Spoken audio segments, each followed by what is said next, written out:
Hello and welcome to this no damage run through Silent Hill 2, played on PC via the Enhanced Edition, which is a series of mods and, in my opinion, is by far the best way to play the game in the current year. We're going to be playing the main scenario, Letter from Silent Heaven, on hard action level, hard riddle level. This is a segmented run, so I will be saving throughout. However, I will be limiting myself to only using red square save points, rather than just pressing start and saving anywhere like you can on PC.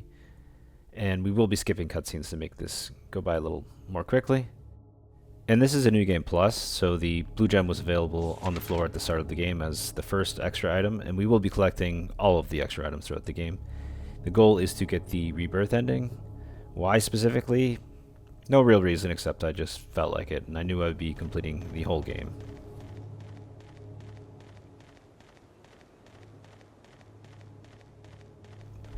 While we go for a brisk jog into town here, I'll just briefly go over, my history on this game, since I've had quite the ride with this game over the years, and, you may be curious, well, what perspective am I coming from? What experience do I have in this game, and so on.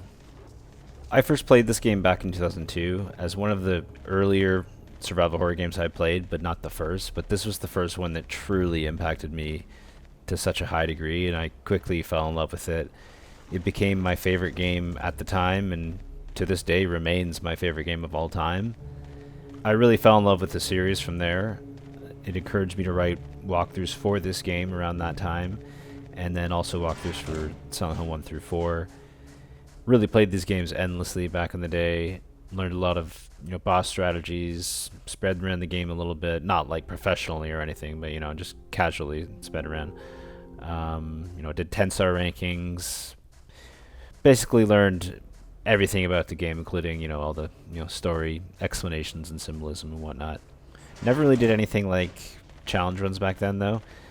Never crossed my mind to even do a no damage run. It wasn't something that just ever became a thought of mine until more recent times when I started to play these games a bit more again on PC, getting into the enhanced edition of this game and the HD versions of the other games. And you find new ways to play the game, right, to keep yourself interested, because you don't want to just do the same old. You find new things, new challenges, and no damage was one of those, and it just seemed exciting, so gave it a shot, and that's this run here.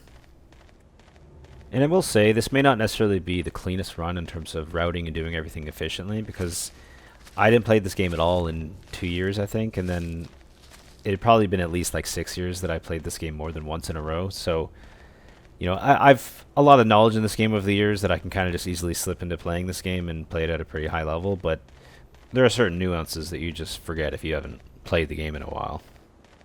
I did do one warm-up run on hard before this, just to try to take as little damage as possible, and then I went straight into this run the next day. And then I would save, and then when I would make a mistake, I would load the previous save and continue from there. So there are many cases where maybe I did something on the first try without the greatest routing, like maybe I went to the wrong room once or twice, which does happen in this run.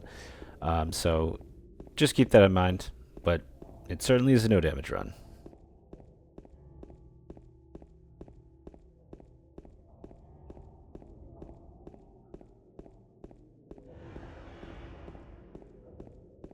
And I will be doing this entire run with tank controls.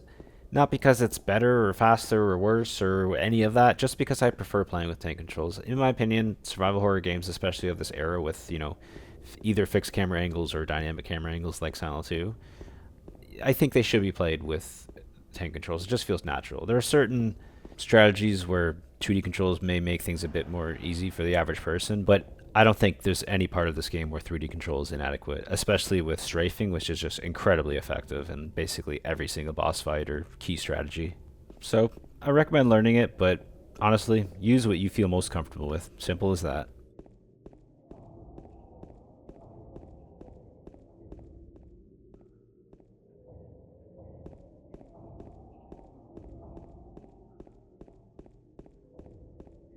And I should note that in this run, I will not be collecting health items for the most part. I will collect, like, I don't know, maybe 4 or 5 health items over the course of the run, just to kind of heal myself up for when Pyramid Head knocks us off the hospital rooftop, so I'm not, playing with my health in red or the health indicator flashing the entire game. But I will be skipping pretty much every health pickup like that one there on the garage ground there, and then across the street there to the left that I didn't go to, and then the 2 in here. So just keep that in mind if you're using this as a general guide for playing hard difficulty while trying to limit damage, that you're going to want to look for some health items that I don't pick up.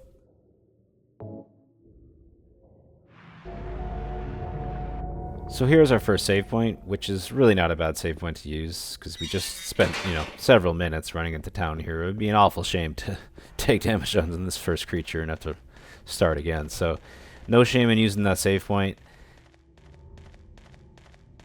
And for this first lying figure, you may consider trying to bait the spit attack first, or waiting for it from distance and then going in for the attack if you're feeling cautious. But I suggest just going in immediately and bashing it before it can really do anything. So hold R2, run in, and press X to do this regular sideways swing, and do it repeatedly until the lying figure goes down. I say this one is better because you can do it very quickly, and you can do it while James is even running, whereas the overhead downward swing does more damage for sure, but you kind of got to set up shop, stop, and then swing slowly, and you might get spat at in the process. So I think this sideways swing is just the safer one to do. And for those curious, this was played with a DualSense PS5 controller via Bluetooth. As I recall, the Enhanced Edition has everything set up already, so as long as you install the Enhanced Edition mods, you will be able to use a PS5 or Xbox controller rather seamlessly.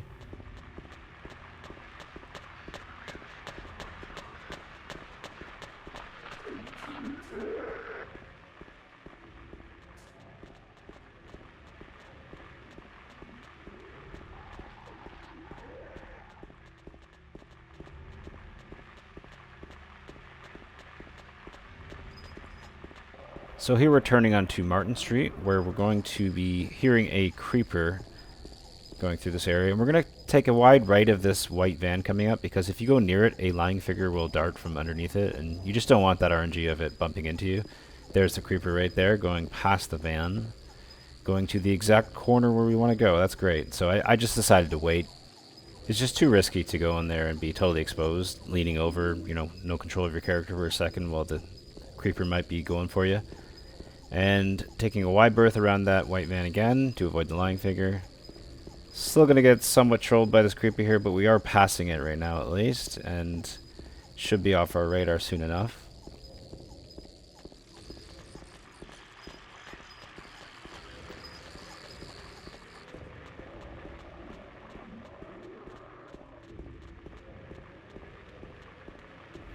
And before we go to Woodside, we're going to pick up our first box of hanging bullets underneath this roof here. There's also a first aid kit here, which we're going to leave because we don't need. And we're going to take a wide berth around this Jeep Cherokee, because there is also a lying figure that will dart from underneath it if you go near it, and we just don't want to take a risk. Speaking of ammo, full disclosure, this run was done with ×3 bullet adjust. Mostly because I knew I wanted to fight the final 2 bosses, Pyramid Heads and Mary Maria, and to do it legit. I didn't want to empty all my ammo before Mary Maria. I just felt that was kind of a cheap way to end the run. And I prefer to use the handgun for both those boss fights, and, bullet adjust just really helps with that. I do think there's probably a viable strategy that can be done without, and I think I will work on that next, but at least for this run, we decided to use bullet adjust just to help that process out a little bit for the final bosses. After hitting our next save point at the start of Woodside, we're going to need to get the flashlight in 205, and then the handgun in 301. Be mindful of the creeper in this hall, do your best to avoid it if it comes near you, and dodge the lying figure. And we're just going to grab the flashlight and get the hell out of here. No need to fight the mannequin. Here, you may want to try running past this patient, but I think I was being a little cautious, because I think on a previous one I got hit by it, so what I did there was I kind of baited out its spit attack. Once it did it, then I ran past. And in general, you want to have your flashlight off here, or at least turn it off when you pass enemies, because what it does is it buys you more time to safely get past before they fully aggro to you. With the flashlight off, enemies will be kind of confused. They won't know where you are as quickly. So it just buys you more time to get by before they attack. You still can get hit with the flashlight off, especially if you're not as quick, but, Just gives you that extra, half second or second to get by safely in most cases. Now that we have the handgun, we can proceed through the rest of the game, because the handgun is a requirement. You have to get it to proceed in order to hear the upcoming scream. And again, just turned off my flashlight past that enemy just to make it, make the process safer. Enemies are gone in this hallway now, because we picked up the handgun and we've triggered the next part of the game. Wave to our buddy Pyramid Head right there. And grab the key to room 202. And from a story perspective, purely, that room with the dead character model of James watching the TV, that is room 208, which will come into play in the labyrinth. I'll try to make a note of it when we get there. Flash that off to be safe around these enemies. And speaking of flash that off, you need to turn it on to use keys in these dark hallways. Just remember that.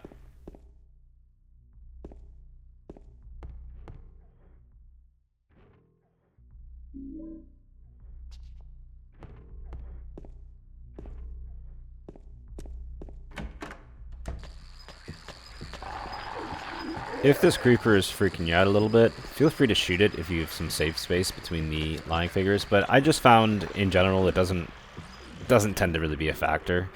Perhaps there is some RNG there, maybe it might just come after you, but I didn't really find it was an issue personally, so I just kept running past it.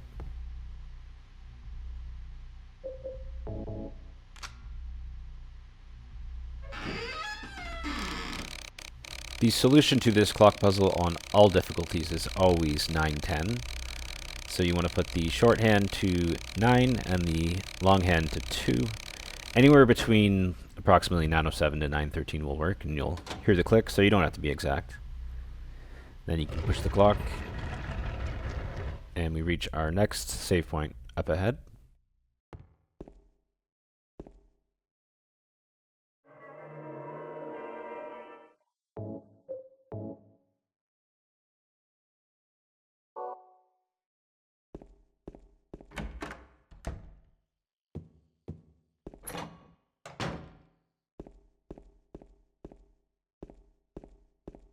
Don't forget the hanging bullets at the top of the stairs that James is looking at. And just be careful with the lying figures in this hall with your flashlight off. And remember, we need to enter room 307, which is the third door on your left. And we're going to pretend we didn't see that. We're going to mind our own damn business, grab that courtyard key, and head out.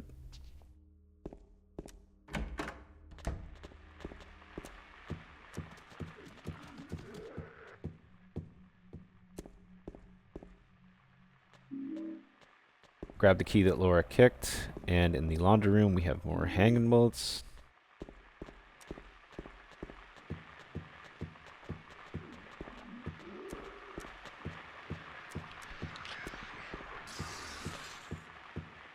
Best to always be safe with the flashlight.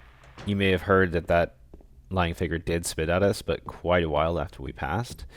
Probably because our flashlight was off and it just wasn't, as aware of us as it would have been otherwise.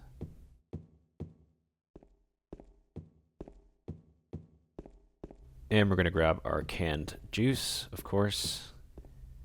Legendary. I do kind of wonder if maybe that was supposed to be like a case of beer originally or something, and maybe due to like the age issue of this game being rated M, which is 17, and at least in the US you need to be 21 to drink. I wonder if that maybe presented an issue and they maybe changed it to canned juice. Just seems so out of left field, like canned juice. I'm not saying it's not a thing, but like, I don't know, maybe it's popular in Japan or was or something, but just seemed so odd to me. Really creative game design here to make it be the item that you use to knock the garbage loose in the garbage chute. Pretty damn cool. Probably took a lot of people a long time to figure out. I vaguely recall being somewhat confused by it back in 2002.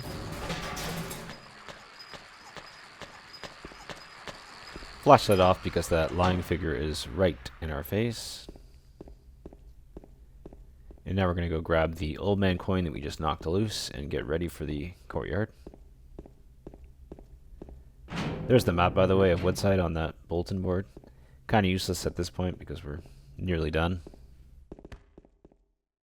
If you want to prevent James from stumbling into walls and doors, just make sure you walk before you reach them. Like if you're using reverse control, make sure you press square, and if you're using normal control, make sure you let go of square like a good second before you reach the wall, just in case. And we're going to save before the courtyard because there is a potentially dicey area here that you always can take damage, so I'd recommend saving there. And as I said before, you need your flashlight on to use keys in the dark hallways of this apartment. So now we need to get the snake coin from the baby carriage in the middle of this pool, which can be pretty tricky. What I usually do is I try to get the attention of all the lying figures and bait them to come to this side of the pool. Just be careful how close you stand to the edge, because they can still hit you with their spit attacks. So I'm going to stand pretty far back just to be safe. Two of them are in the corner there, which is great, but that third one is just not really cooperating, which is quite common that, one of the three may waste some of your time here.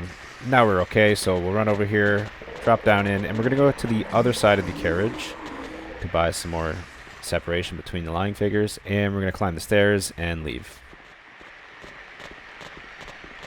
You might want to walk a bit further away from the pool edge there when you go back up top, as otherwise, I don't know, maybe you could get spat out there. Flashlight off because we have some creatures in here. And now we go to see Mr. Pack of hanging bullets there that I nearly missed and saw last second.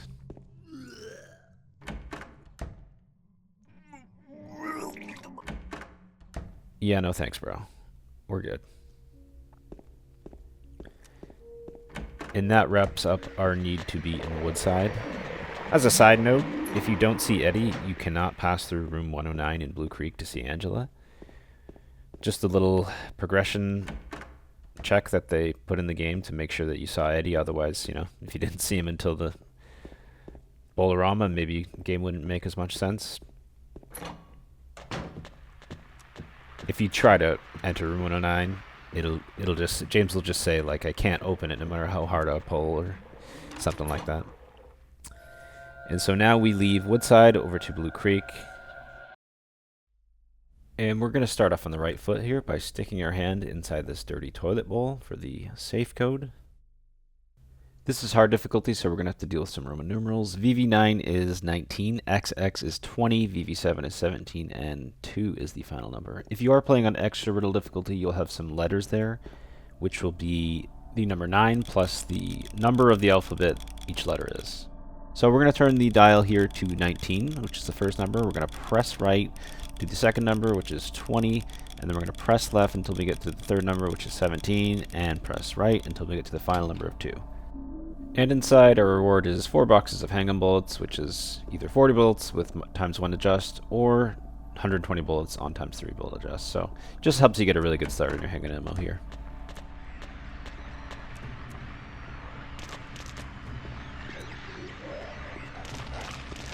Looks like I'm just getting my bearings here, trying to recall where I need to go. The map to Blue Creek is on the floor there to the left if you want it, but we're going to skip it. And we're going to go down to the first floor. Be mindful of the creeper here. Just pull out the hang-on, blast it twice, and kick it if it's bothering you. And looks like we went to the wrong room first. We went to 105, where we need to go to 109. While we're in here, though, we're going to grab the white chrism, which is the first of 4 extra items needed for the Rebirth Ending specifically. So you don't need to grab that, but I'm going to do it. And just be careful, the creeper there got really close to us, so you really might want to consider popping that one off, to be honest. And we're going to enter 109, where we're going to find a box of hang-on bullets on the couch. And I always love the contrast of those two doors there, the pure white unaffected door, and then the black boarded up defiled door, contrasting, I guess, evil or ruin with purity and innocence, which quite fitting for what Angela's been through. And there's that damn creeper again. Honestly, you may just want to take that out sooner rather than later. Like, jeez. And looks like we have a momentary lapse here, because it had been a while that I really played this game at a high level and gone through it quickly. But we want to go to 105, which is across the hall from the stairway, just to the left. And we're going to do the old coin puzzle. And this is hard difficulty, hard riddle difficulty, so I think I'm going to just probably think to myself what the riddle solution was, because it's been a while. Keep in mind that sometimes when you're playing on hard riddle level, you might actually be on extra riddle level if you have it unlocked, because it alternates between hard and extra every time you select hard riddle level once you have extra unlocked. So just try to keep tabs on which difficulty you're actually on. So the solution here on hard difficulty is we're going to put the old man coin in the second slot from the left, the snake coin in the fourth slot from the left, and then the prisoner woman coin on the fifth slot from the left, the final slot. Inside we get the Lynn house key. I always thought it was the Line house key, but then I eventually realized it's named after Adrian Lynn, the director of Jacob's Ladder, 1990 horror film, which was a huge inspiration to the Silent Hill series and Silent Hill 2 as well. If you have not seen that movie, go see it right now. You will see so many things where you're like, holy shit, that's Silent Hill. You know, whether it's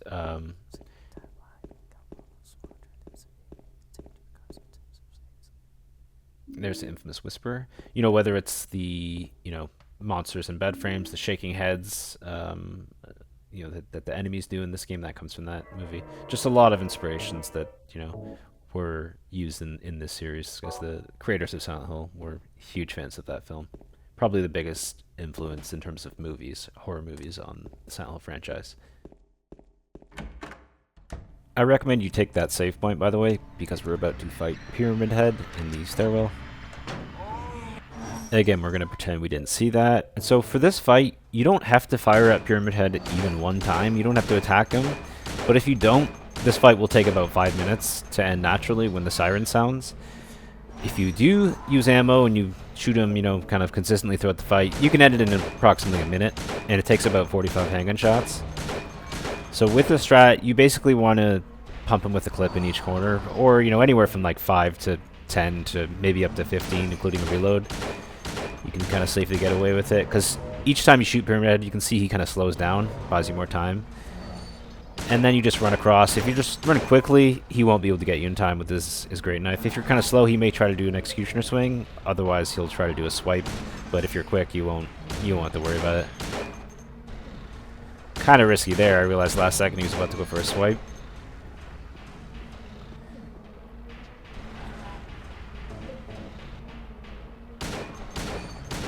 Really simple fight. One thing that's always stuck with me over the years is once that siren sounds and Pyramid Head leaves, his accuracy with his executioner swing, which is normally, not that great even when you're within range, his accuracy with that swing goes to like 100% just as long as you're close enough. Pushing my luck there for sure. So I remember once getting killed by his executioner swing at the very end. It may have been a run where I didn't attack him at all, because I think if you don't attack him, he's probably even more aggressive with that swing at the very end. So I've tried to, over the years, make an effort of ending the fight on the left side.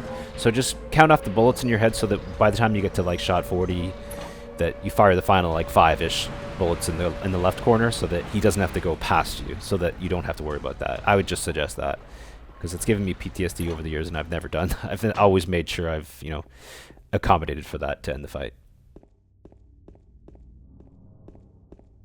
First aid kit to the right there if you want it, but we're going to leave it.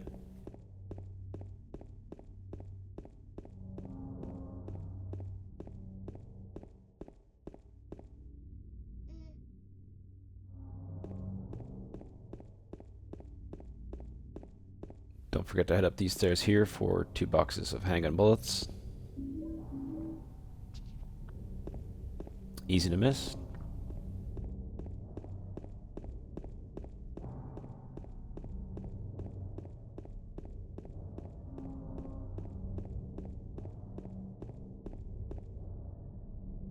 And in Rosewater Park, we're going to find some handgun ammo on the bench up ahead to the right. And there is more ammo dispersed throughout this park, but we're not really concerned about it, so we're just going to push ahead. There is a health drink on the waterfront to the right by the railing right here, if you want it. Mary? No, you're not.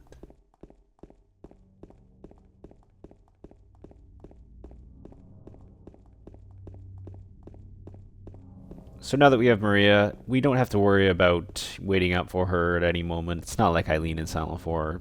She follows us wherever we go, no matter how far ahead we are ahead of her. And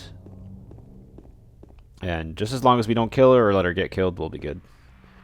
So there's a mannequin there and some items there, which I didn't really need, so I just decided whatever. And we're going to collect the dog key across the street over here, which we're not going to use, but hey, we're going to collect it anyway.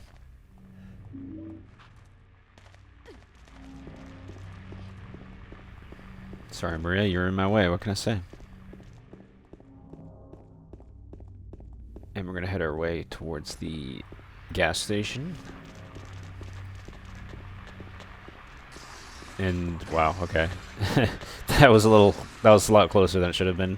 Maybe consider going through the street rather than the sidewalk there so you can avoid that happening. And we're going to grab the seal pipe here, which we are going to use on Eddie. So if you're following this run as a general guide and you're going to be using the same or similar strats, I suggest 100% you grab the pipe. You know what, no matter what you're going to do, the seal pipe is very effective for the first room against Eddie, and I would suggest it for the second room as well, but even if you don't use it for the second room, you're going to want to use it for the first. And since we're going for the Rebirth Ending, we're going to grab the Lost Memories book inside the newspaper stand there and head over to Pete's. Health drink to the right here if you were interested in it. Now behind us. I'll wait.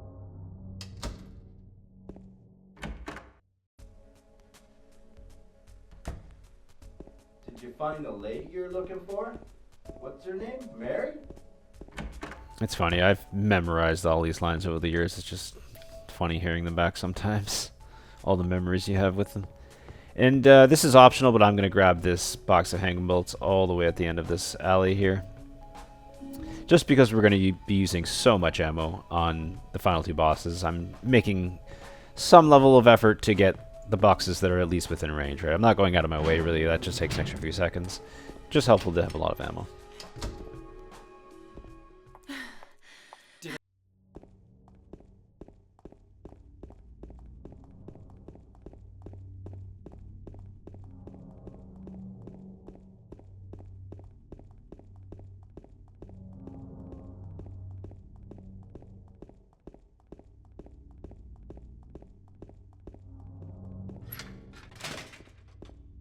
And we're going to head upward here and enter Heaven's Night with Maria's permission.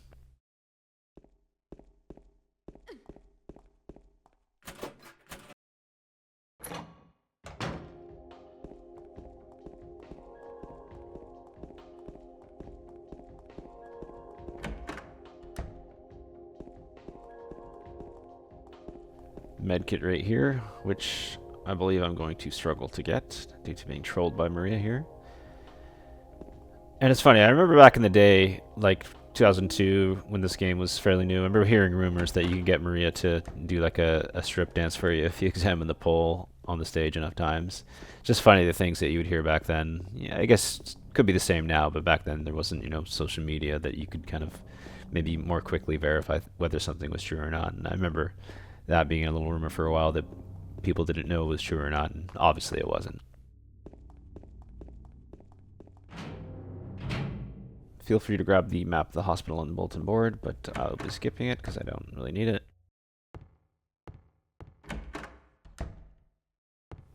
Purple bulk key in here after bumping into Maria.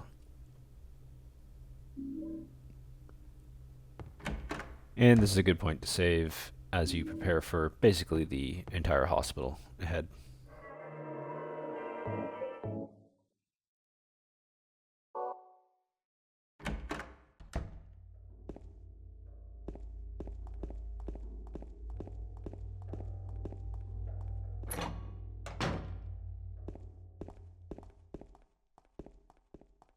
So we can entirely skip the examination room key that's in the men's locker room since we already know the code, which is the same every time. Looks like I went the wrong way to start off.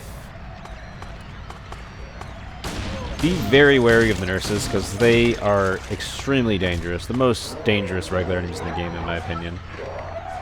You're going to want to always count off the rounds that you fire in your head when you shoot at a nurse, just so that you ensure you never reload in their face. Because if you don't know how many bullets you have and you just shoot and you're near them and you reload in game, you're going to take a smacking 9 times out of 10. So there we go. Even if you only shot and killed one, I would suggest reloading in the menu all the time. Unless you absolutely know you have, 5 or 6 shots. But thing is, some nurses can take 6 shots, depending on how far away you are. So I just recommend just always being very careful with it and just making sure you know exactly how much ammo you have. Always reloading after each nurse just to be careful. Medkit there, which we grabbed because we will be losing health when we get knocked off the top of the rooftop by Pyramid Head.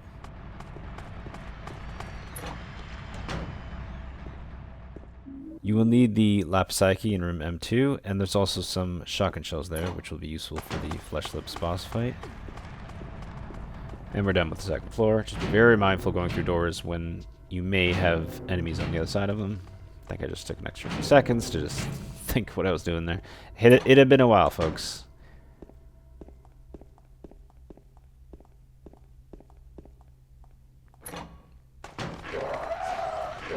Pretty close call there with the nurse there, so you may want to just run away instantly or just raise your gun instantly and start shooting at that nurse. Other nurse is far away, so we don't have to worry about them. So the code here on hard and extra riddle difficulty is 1328, which forms a T. 4 shots followed by a kick. Could take 5, sometimes maybe 6. And head inside S3 to drop off Maria and grab the roof key. And here's a case where I probably didn't even know how many bullets I had in my gun because I killed 2 enemies and hadn't reloaded yet, so always be careful. If you don't know, inventory and reload. I held my gun just to be ready to aim, just in case a nurse was there. You never know what's going to happen when you go through a door, because there is a bit of a black fade in and fade out when you go through doors, so always be ready with R2. Be ready to shoot instantly. And you don't have to read the diary here, you just have to go over to it, stand above it, and then head over to the area where Pyramid's going to send you flying. Oh, James, what kind of situation have you got yourself into here? Can't get you out of this one, buddy. And okay, so what happened here is Pyramid Head brings your health down to 1 HP, but you do not take any damage from this. So when you get to the ending ranking screen and you don't take damage anywhere else, you will still have 0 points. There are no damage points recorded from that incident, despite you actually losing health. So just keep that in mind. Don't worry about it. Take my word for it. So my strat for nurses is I will approach them, target them, and I will shoot 1, 2, 3, 4, 5 if need be while approaching them, and then kick them. Just be careful if you approach them while shooting them. If you ever reload in your face, you're fucked. So that's why I would recommend always knowing how many bullets you have in your gun and reload in the inventory all the time. Mannequins also take about 4 to 5 shots. They tend to take 4 more often than 5, and I think they can go down in 3 sometimes. And the reason I shoot while approaching them is because there is some fall-off damage when you're far away, so you do want to be closer, and approaching them just lets you kick them immediately after they drop so they can't run away or stand up again. But it means you absolutely must do everything you can to not reload in their face, so always be aware of how many bullets are in your gun, always reload in the inventory regularly. Combine the Lapis key and the purple bulky to use them more quickly, and then the Bloody Wall code is going to go on the left side there, the turning lock, and the Carbon Imprint Paper code is going to go in the push button lock on the right. And these codes are random on all difficulties, so your codes will not be the same as mine, or it's just extremely unlikely they will be the same. And inside we get the piece of hair, or pieces of hair, which is one of the more unique items in Silent Hill history, I would say. But it does let us get the elevator key here in combination with the bent needle that we got from the 2F women's locker room. And of course we have to combine both of these items to use them.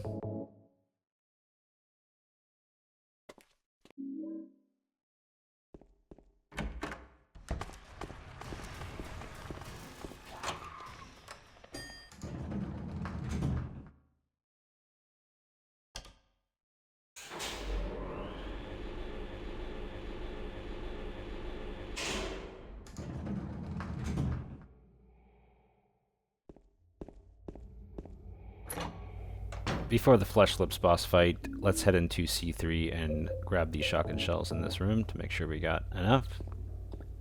There's also a box of handgun bullets in here, which looks like I'm gonna struggle to find, but I know it's somewhere. James is looking at it.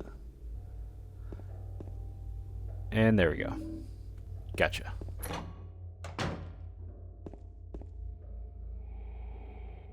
And here I just think I'm just debating. Should I go back and save it? And I'm just like, fuck it, let's just go ahead.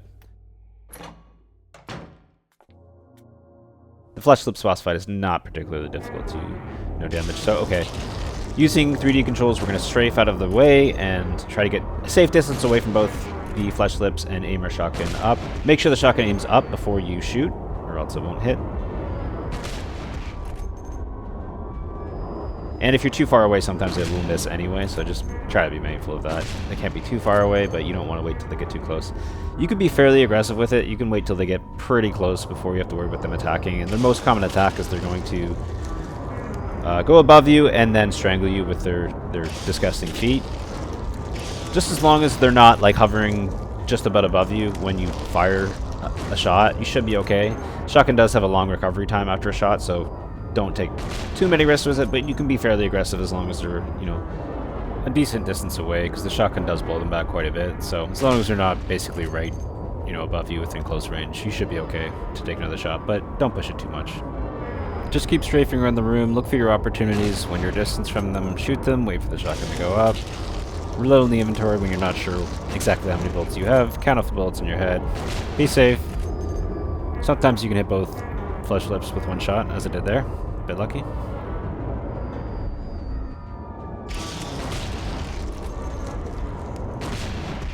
If you find the strafing strategy difficult here, you may want to consider changing to 2D control, so you can just use the analog stick to go in any direction.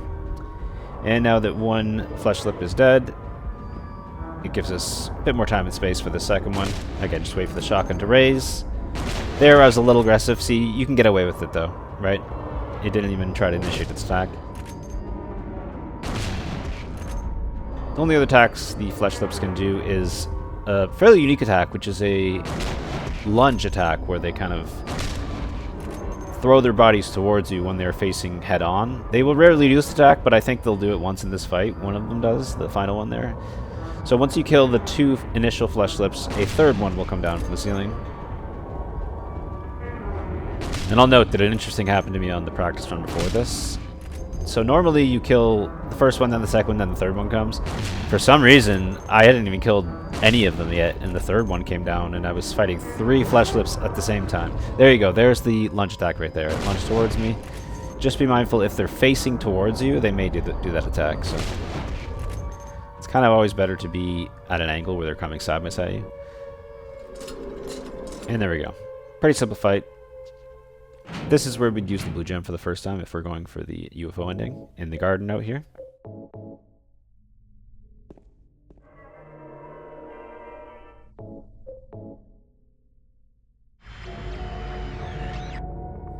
And we reach a save point here. Don't forget the shotgun ammo by a save point.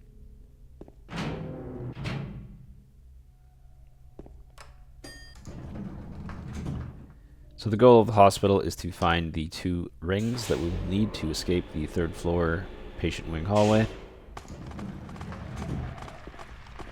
First one is in the basement, so we need to get the basement key in M6, along with a battery, which is an unskippable item that we will need later in the game.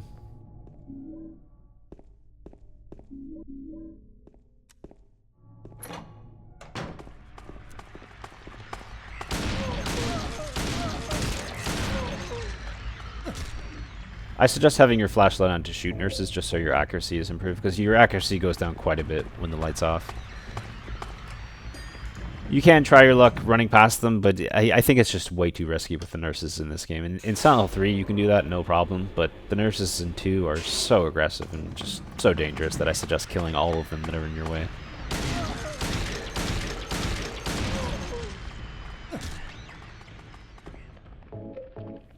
Now on the 3rd floor, you can check some of these rooms for items. I did go in S3 because I thought I recalled there was some ammo or something in there, but I guess not. Always be mindful of nurses that may have respawned or may still remain when you come back out into the hallway.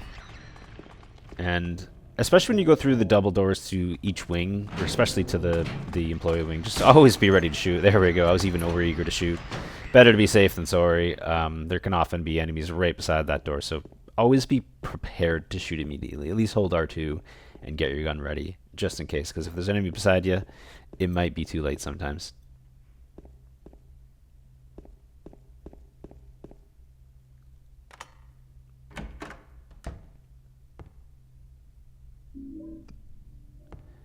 More shotgun ammo, which at this point of the game is not very useful to us. We're only really going to be using the shotgun on the Abstract Daddy in the Labyrinth and the additional Abstract Daddies in the hotel.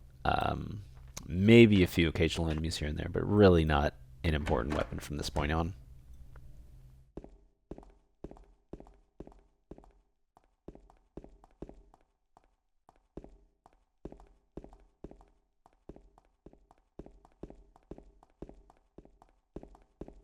Now that we have Maria, we're going to want to go to the day room on the second floor, but we need to go to the third floor to take the elevator down. It's not a must to save here or anything, but it's helpful just in case you might get hit by, a random nurse. But we will ideally want to come back to the save point when we're ready to go to the basement, because the Pyramid Head section is a pretty common reset point if you don't know it too well.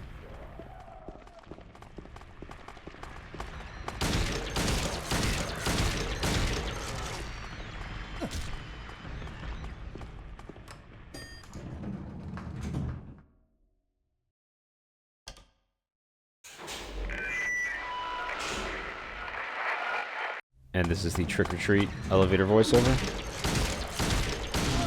Small voice actor performance, but man, did they leave a mark. Just what an incredible performance. In a case where the HD collections just absolutely butchered that performance. Even with original voices, that performance gets replaced, unfortunately. And it's just one that, had so much complexity and depth to it and just turns to a super one-dimensional, performance that's just awful in the HD collection.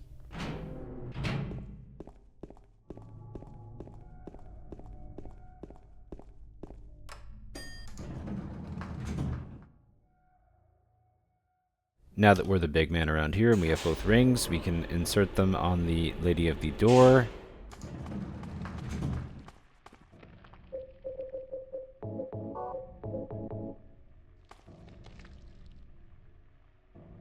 And the hospital basement is a potentially dicey area, so I would highly suggest going back to the third floor stairwell and saving there. But while we're on our way there, why not keep going to the storeroom, which is just beside it, and collect our trick-or-treat rewards. Just be mindful of the nurses before that, if there's any in the way. Some more ammo here on the shelf, and the solution to the trick-or-treat box is always going to be 313, no matter the real difficulty. It's always the same questions and answers, and inside there's 5 shotgun shells and 2 ampules. We're leaving the ampules because they're useless for a no damage run in Silent Hill 2. In Silent Hill 3, you can actually use them as stamina boosts for boss fights or other moments, so they're useful there, but not so in Silent Hill 2.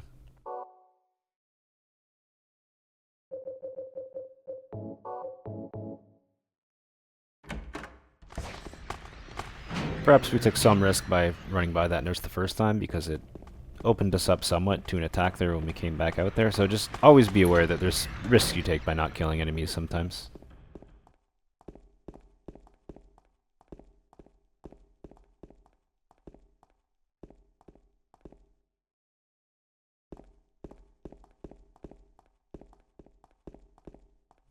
And I have the steel pipe equipped here, which I hadn't done the steel pipe strategy in the basement here in years, but I know for a fact it works. I've definitely done it before.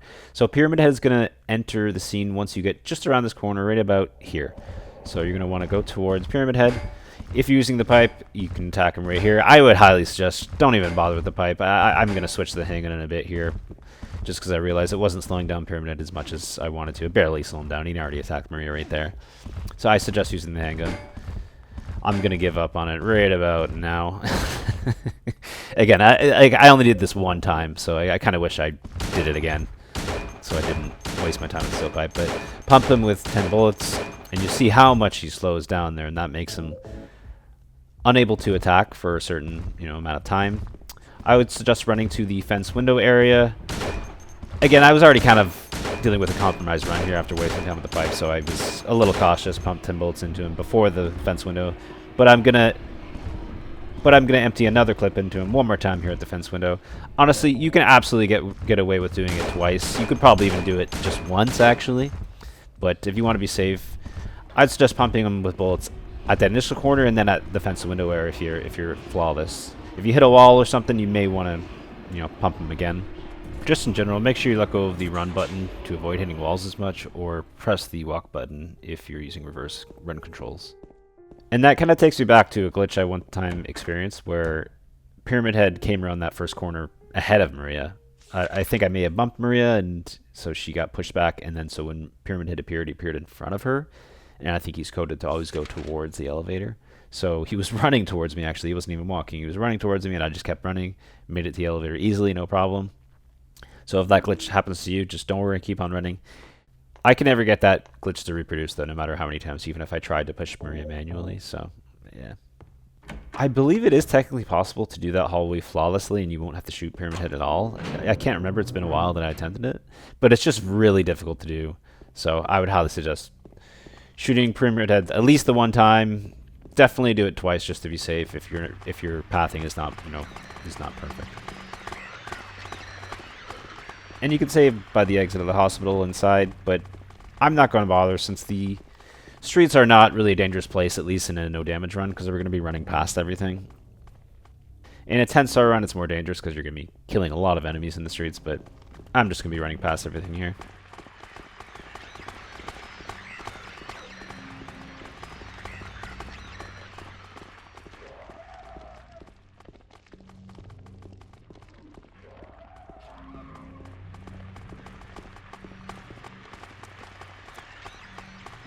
And I do pick up rifle shells right here and some more rifle shells over here, but in this run I'm really not going to use rifle at any point in time.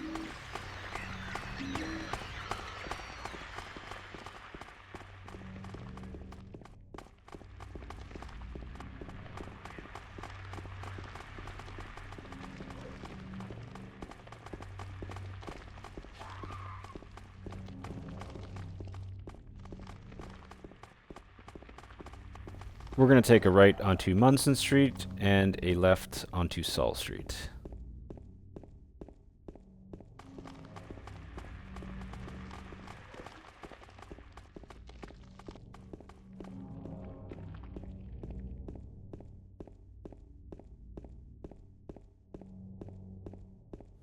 Next we enter the Mandarin pathway, where technically you could take damage if you hover above the Mandarins for too long or have maybe bad pathing or a bad RNG, but we're going to go right around the first hole on the left side, and then left around the next hole on the right side. And try not to get too close to them just in case, you never know if they may try to attack you.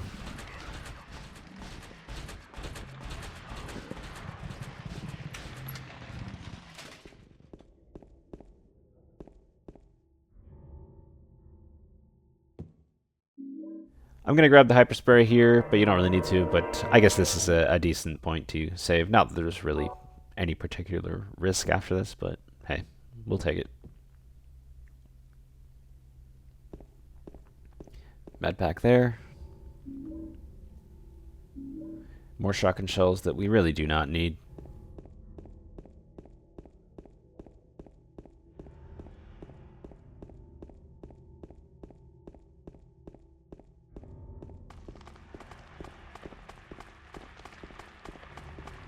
And there's even more rifle shells at Happy Burger, right here, and then one around the back side of the restaurant.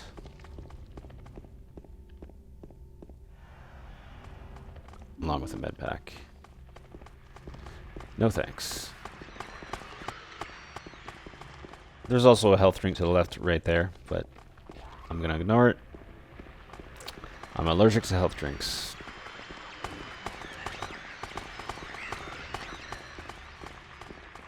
Always a bit safer just to turn your flashlight off in the streets, just so that in case your pathing ends up being, bad RNG or something, buys you a bit of extra time to avoid a pipe swing.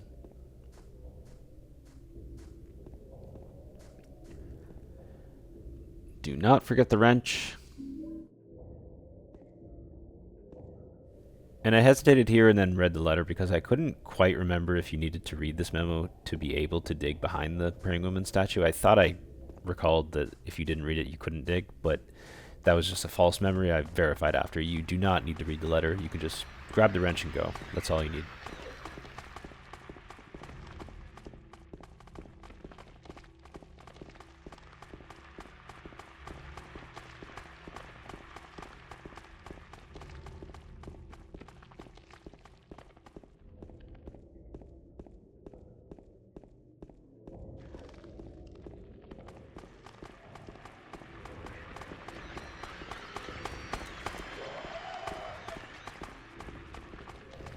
Just checking for a restock of items here. That med pack was there the first time we were in the streets and I left it. There are several areas where there will be items now in the dark streets that weren't there in the daytime. So there's really a lot of spots you can get items, but, you know, we're not too concerned at this point.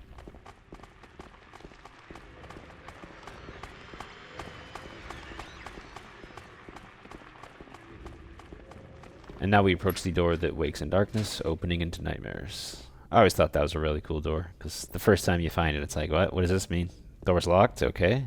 And then nighttime, it's just mysteriously open. Prophecy came true.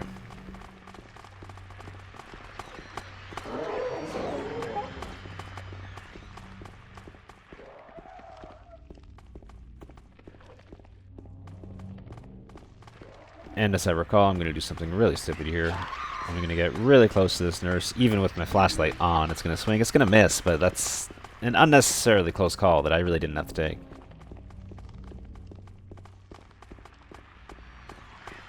If you're going to do that, at least turn your flashlight off, but just, you know, don't take dumb risks like that, especially not for a box of handgun bullets.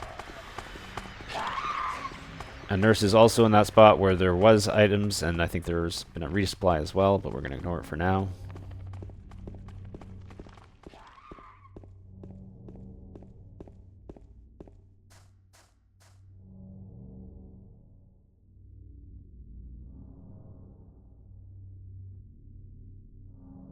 Dig first, and then use the wrench.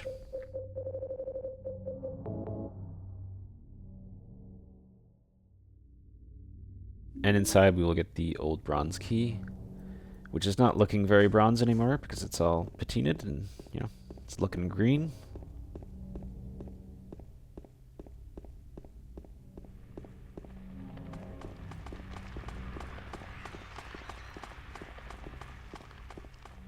Realized the enemy wasn't there anymore, so let's see what's there. Shotgun shells and a health drink. And more shotgun shells, okay.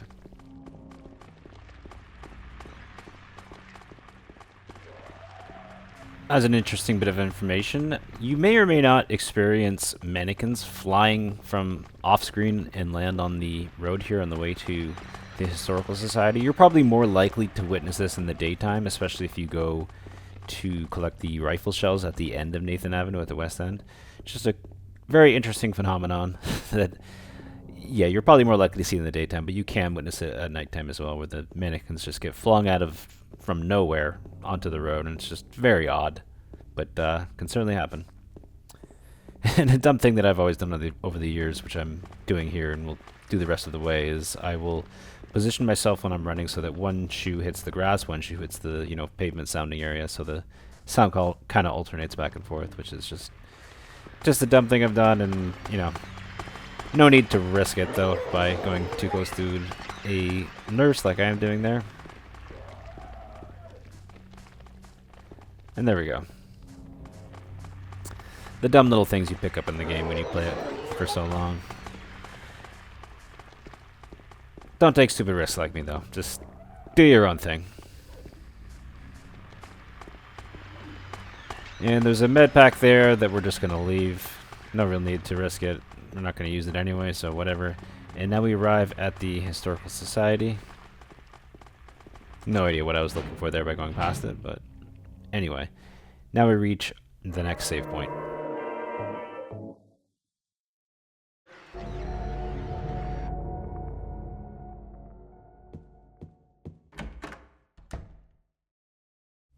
We are going to grab the Obsidian Goblet as the third of 4 extra items needed for the Rebirth Ending.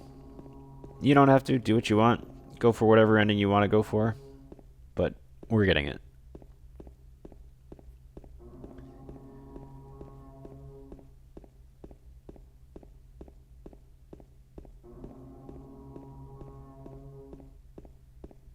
What an iconic hallway. Just hearing that moan or foghorn or whatever it is, just something calling you deeper and deeper as you go through what seems like an endless hallway.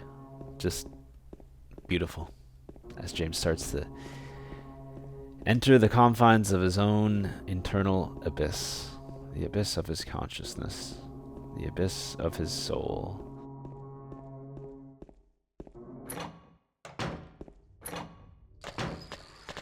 Okay, so this hallway has some risk associated with it. I suggest immediately killing this lying figure right here. Shoot it down and kick it. And just be very careful of the creeper, which is not over here yet. Shoot this lying figure from distance while you can, but before going in, maybe just listen for the creeper. I can tell it's in the corner to the right. Getting a little too trigger happy there. Gonna wait for it to come out and try my best to be patient here, but it is kind of positioned oddly. Aiming at it, I think I missed the first shot, but the next 2 shots landed, and then the 4th shot there was just extra. You may often need to actually kick it to officially kill it, or just wait a certain amount of time, but, you know, just run past it since you won't be coming back. And for this part, I have developed a strategy over the years where I turn approximately 135 degrees to the left, and if you do that, you can generally find the, it's different spot fairly quickly. 2 swings with the pipe, and you can break the bricks. And be sure to equip the hang it again, because there's going to be a lying figure straight through the door to the right. Not immediately in your face, but, you know, close enough. 5 shots, so I know I have 5 more for the next lying figure here. So in the trap room coming up ahead with the creepers, this can be a reset point, because you're going to have to blindly guess, you know, potentially 6 different code solutions until you get the right code. And the longer you take, the more likely it is you're going to be bit by a creeper if you take too many times to guess. So the strat we're going to do here is we're going to grab the key, we're going to then perfectly align ourselves with the keypad, then use the battery, and then spam X to examine the keypad and put in the code. I get it right the first time because I knew the code, because I did it once, got bit, but then kept trying the codes until I found the code. And then when you load your game, the code will still be the same. So helpful way to get around the RNG there, that you may just have to load your game, have the code memorized, and put it in the first attempt. If you don't know the code, just keep spamming, keep attempting, and just hope you don't get bit. And as soon as the code works, strafe left and exit the door. Or if you're using 2D, you know, analog and exit. Down here we reach our next save point, and make sure you don't forget the tablet of Gluttonous Pig on the back of the cafeteria there. Easy to forget that. Some handgun bolts here, and the map is just up this hallway if you want it, but we don't really need it past this lying figure. We're going to enter the shower room, which has 2 lying figures, one immediately around this corner, so get ready to shoot right away. And while we're over here, the other lying figure is going to slowly make its way towards us, so just be mindful on the way back. Seductress tablet, and as we get that, we can hear the creature getting even closer, so we're gonna see if we can aim from here. It looks like it's not working, so we're gonna run around this corner and then quickly aim and shoot it ASAP. Missed the shot, but we got it at the end of the day. Just a bit of a dicey moment, so just be careful with that one.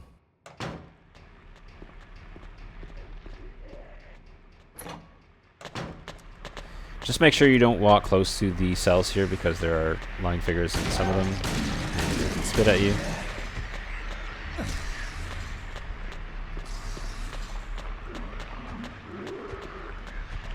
Pack of handgun bullets in this cell.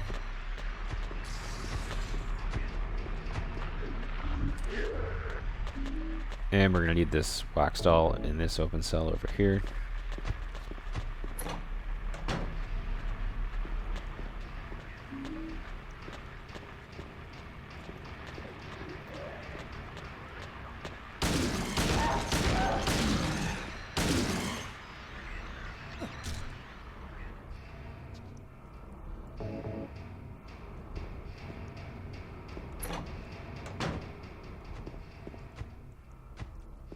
We're going to enter the other cell block to get the oppressor tablet.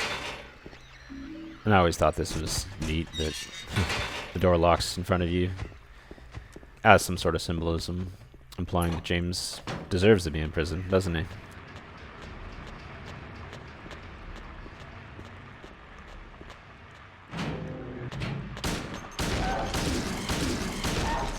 And if you are going to enter this room right here for the rifle shells, just be sure to shoot right away upon entering, or else the lying figure may get you.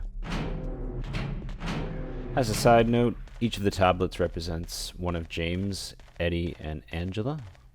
James is the oppressor, the one, you know, causing oppression to others, specifically Mary. Eddie is the gluttonous pig, for obvious reasons, you know, and even bullied for it. And I guess the confusing one is maybe Angela's a seductress. It is found in the shower room, which, you know, kind of a common place that, you know, one may want to go after sexual abuse.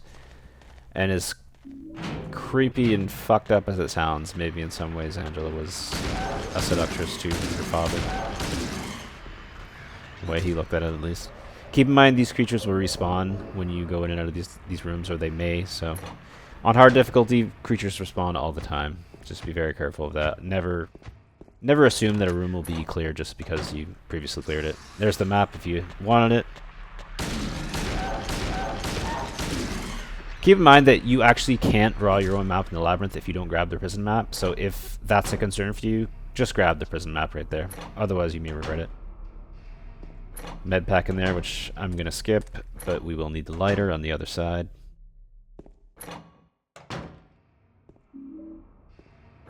Good old brass Zippo lighter.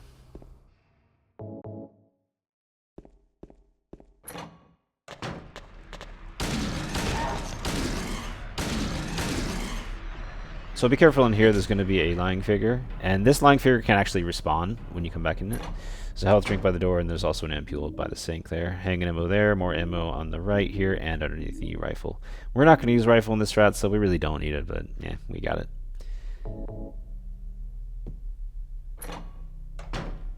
And I was a little paranoid of this lying figure respawning, because I think it did in my hard run that I practiced before this, but it didn't there.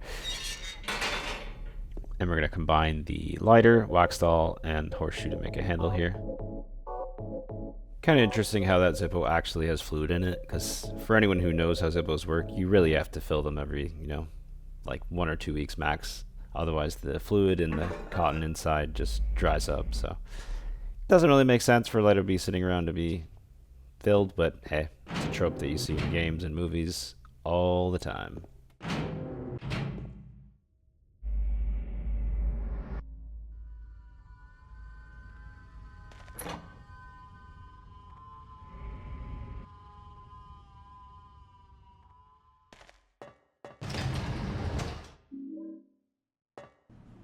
Now we descend deeper into James' own subconscious, taking an elevator ride down. It's about 50 seconds, as I recall, after hopping down a couple holes.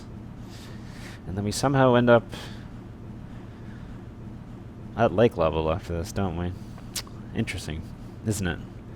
Perhaps indicating that James is not traversing through reality at this point, but rather the depths of his own subconscious.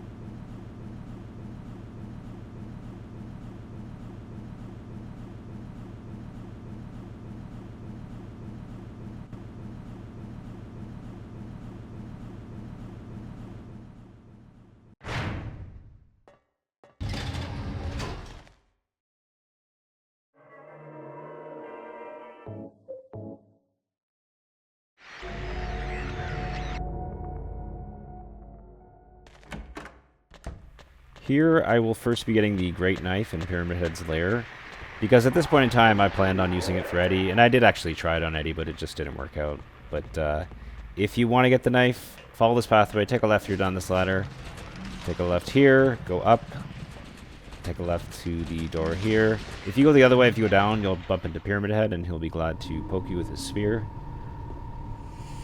And just go back the way you came, so go downward, back to the ladder. Alternatively, if you go down the other ladder on the other side, so directly across from me now, you can take that ladder, just go the opposite way. And now we're going to head over to the Box of Faces puzzle area, which is over here.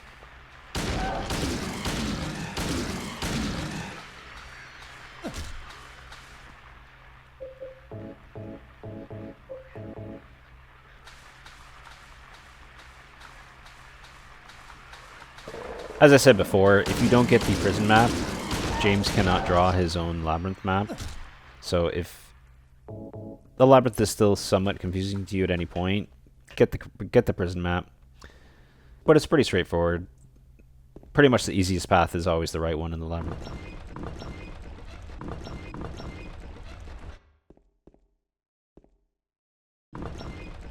So now what we need to do is rotate this cube so that we can open the doorway here. This is all RNG, so this doorway might already be open when you get here, or it might not be, and you might have to rotate the cube a few times to open it. So what we need to do is we need to align two doors that are on opposite sides of that room, which correspond to the box. So when you move the box a certain way, the room moves the same way. And there are certainly only axes that the box can turn. So I'm just trying to figure out, first of all, which doorways do I want to align. So okay, there's doorway on the bottom there, and then on the top. It can be hard to, you know, translate it to the box because the box can move in certain ways, and then it can't move in other ways unless it's on a certain axis. So I'll just try my best to figure this out in real time. Okay, so I want to align those two doors there on the left and right there. So I'll move the box one time to the right. And there we go.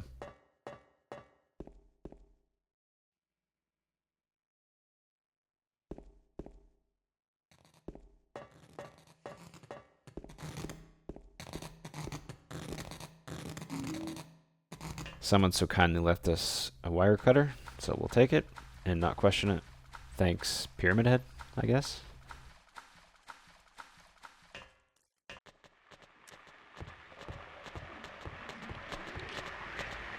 Flashlight off, and certain moments you might just be better off running past with your flashlight off, and then there are other moments where you feel like it's just a little off and you might want to just fight instead. So every situation's unique.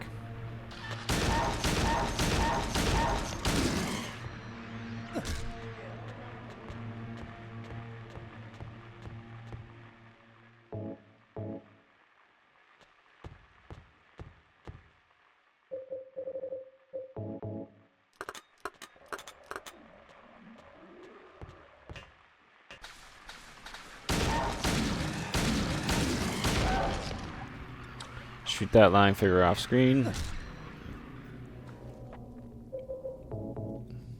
Always be safe and reload. Like I said, so the first path, so the correct path in the labyrinth is almost always the simplest path, so it's almost always like the first right, the first left. Just be careful whenever you go up a ladder though, because especially later on there can be creatures that spawn right in front of the ladder that you'll have to be shooting right away to avoid damage. And here, there's two paths we can take. We can go up or we can go down. We went up because the lying figure here is walking away from us, whereas if we go the other way, it'll go towards us, and we might encounter it and just have another enemy we have to deal with. So this way we didn't face it, and we can go up the ladder safely. Like I said, here we go. Immediately at the top, get ready to shoot that lying figure. You can use the shotgun, but I just find the handgun is just a great weapon that has so much agility as well. It doesn't take long to shoot it.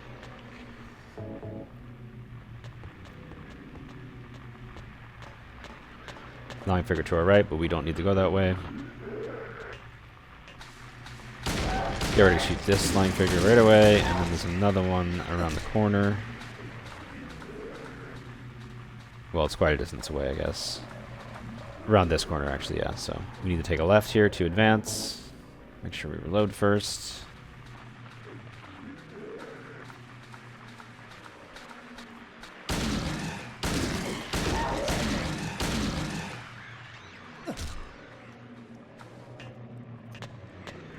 And yeah, get ready here. So this is a pretty dangerous hallway. So there are actually two lying figures here. You may want to not go for the kick yet, because like you can see how close this patient... You can see how close this lying figure is. Like, look at that. That was really close. I would suggest shooting that first one and then just trying to aim at the other one and shooting it as well. The only thing with that is the first lying figure will almost certainly, you know, crawl away if you do that. So there's maybe some value in going for the kick, but you could see that there was some risk there. That I could have been hit there. So probably the safest bet is to shoot both of them down and then kick the second one, because the first one will dart away. Kick the second one and then either run past the next one or just shoot it and kill it. And now we reach the next save point before the Abstract Daddy boss fight.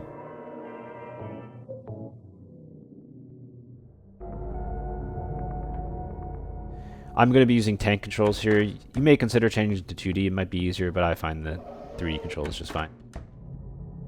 So I'm going to turn around back up into this corner, fire the shotgun once, fire twice, maybe waiting a tiny bit to let it get closer to me to buy me more time in the next corner each time. I'm going to strafe alongside the wall to the TV right here, fire once, fire twice. I'm going to strafe back to the original corner, and I'm definitely going to buy myself time here because it's in the middle.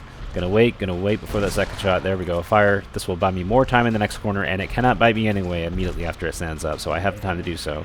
And now I've bought myself a lot of time in this corner. I'm gonna fire once, I'm gonna wait, and fire when it gets real close, because it cannot bite me immediately upon standing up anyway, and it bought me a lot more time in the next corner. I'm gonna fire once, and after about 9 shots, depending on shot distance, it'll go down.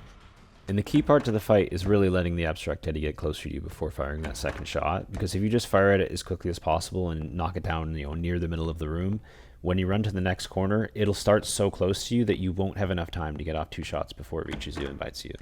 Letting it get closer, baiting it each time, just gives you more time to safely fire at it twice in the next corner. Pretty straightforward strategy once you have it down. Just be careful that while strafing you don't hit the wall too aggressively with an angle, because if you do so, you will scrub like all your speed, and if you're near the abstract Eddie when that happens, you'll get bit. So just make sure to just gently go against it. If you're struggling with it at all, the strafing, consider going to 2D control. It might be a bit easier for you, but I do find strafing to be a very important technique to learn in the game, and would recommend learning it overall. Since we are on hard riddle level, we are looking for the counterfeiter as the innocent man. One thing to keep in mind is that once you unlock extra riddle difficulty by completing easy, normal, hard, the next time you play hard, it'll be extra. Then the next time you play, it'll be hard again. And it just alternates between hard and extra. So just keep that in mind. You cannot play hard twice in a row or extra twice in a row once you have it unlocked. By the way, if you pull the wrong news here, it will spawn 3 lying figures in this hallway, and I believe it'll do so after you confirm the key isn't where it should be. So just keep that in mind. Make sure you pull the right news the first time. You may recall I mentioned room 208 in the apartments, the room where James finds another James, James's character model, slumping in front of a TV with static playing, which could perhaps represent James viewing the truth of the videotape, committing suicide at the revelation. So the reason I mention that is because the inside of this door, where you find Maria's body, says 208, which I feel like it must be a reference to that room. Perhaps room 208 is the room of truth for James, because it, foreshadows that Mary is dead and that James killed her. And perhaps this 208 here also kind of reminds him that Maria's dead, representing Mary, and that James is responsible. Now we're about to start what is by far the hardest part of the run to do no damage, which is the Eddie boss fight. Before we start, we're going to collect all the items around the room, and then we're going to pull out our steel pipe and save the game.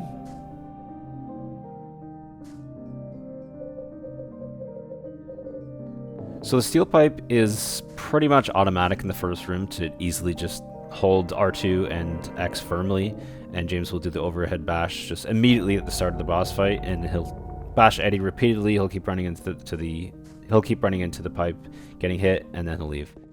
I should note though, when I was playing this on a different PC years ago doing the Eddie fight alone, no damage, it didn't work. Eddie was too fast for me, and I couldn't do the steel pipe, so I actually used the chainsaw. So that is another viable strategy if that's an issue for you, but here I will not be having that issue. The pipe will be working fine. But I'll put a link in the description so you can see how the chainsaw strategy works. So what you want to do is hold R2 and press X firmly. Hold it tightly so that James performs the overhead downward swing, and Eddie will keep running into the pipe, and you'll bash him 13 times, and then he'll run to the next room. I did this so many times that sometimes I counted him out, and sometimes I was just on autopilot, so I swing an extra time at the end. But first part, really easy. Not so for the second.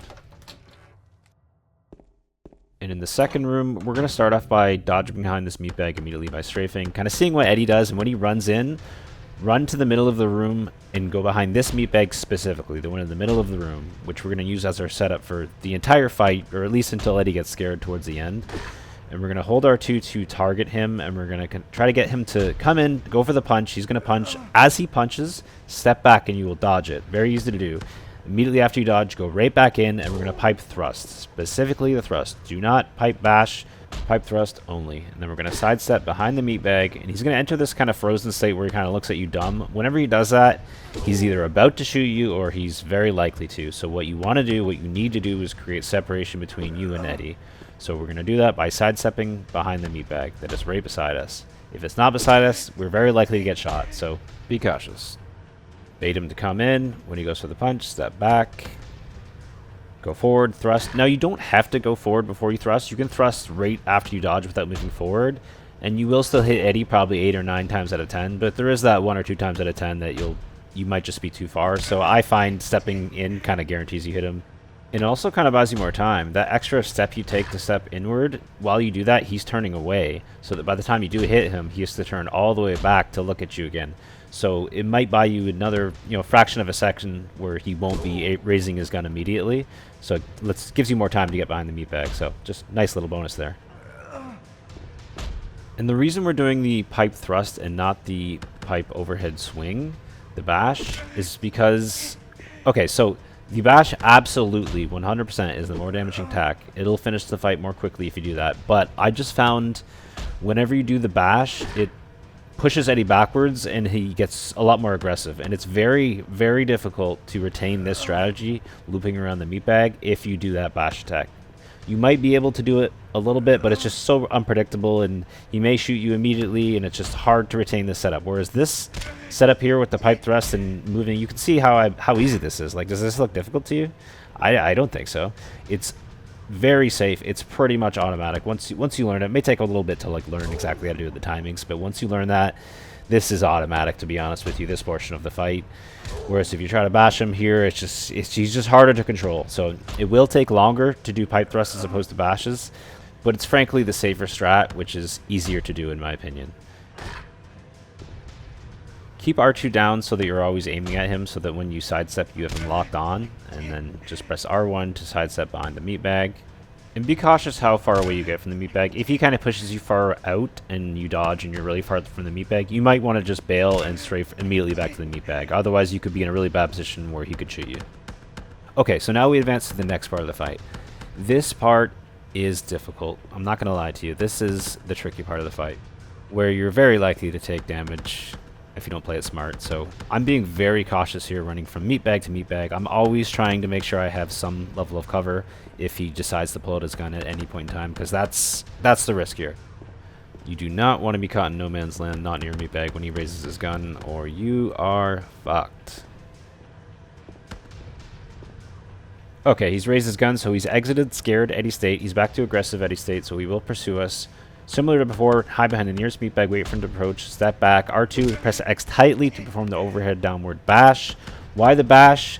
Because at this point of the fight, we can only really get 1 or 2 opportunities to attack him at once before he, maybe sometimes 3, before he enters, scared Eddie state and runs away. So there's no real maintaining the strat around the meat bag anymore except for very short bursts. So we're going to do the more damaging attack each time, which is the overhead bash. And after you hit him once in this state, he will either come in for a punch immediately, possibly shoot you if you're shootable, or he may just run away immediately. And I'm being very cautious here because, again, at any point in time he can pull out his revolver and shoot you. Always approach us from a meat bag to meat bag standpoint. If he pulls out his gun, you better have cover. You better have a meat bag you can suddenly dart behind to get out of sightlines, or else you're fucked. And this right here is like a worst case scenario, losing control of the camera. That's when you're very likely to get shot when you can't see Eddie. Just do your best to hold L2 and track Eddie at all times. Just best way to approach this fight. And when he goes up here, when he goes past that meat bag, he will pretty much always pull out his gun. So wait behind this meat bag, get ready to step back, target him, step back, and do the overhead bash. He froze, so he's ready to shoot, but we were not shootable. Okay, step back, overhead bash, sidestep. He kind of freezes, ready to shoot us there, so sidestep behind the meat bag. And right there, you saw very briefly he was about to raise his gun there. If we didn't have that meat bag within quick distance, he would have shot us, 100%. Like I said, the most important part of this part of the fight is to always be 1 or 2 steps max from a meat bag. If you're not, you're going to get shot. You will learn the hard way. Trust me when I say that. Okay, so he aimed his gun. Let's wait. Let's set up shop here for him to come in, get ready to backstep, and then bash him once or twice. We'll see how many opportunities we get. He's a little dumb, trying to locate us now, and here we go. Step back, bash. Step back. Okay, I bailed there because I sensed I was a little too far from the meatbag. Might have gotten away with it, but it's just I just wasn't willing to take the risk. I suggest you don't if you feel slightly uncomfortable about your positioning relative to the meatbag.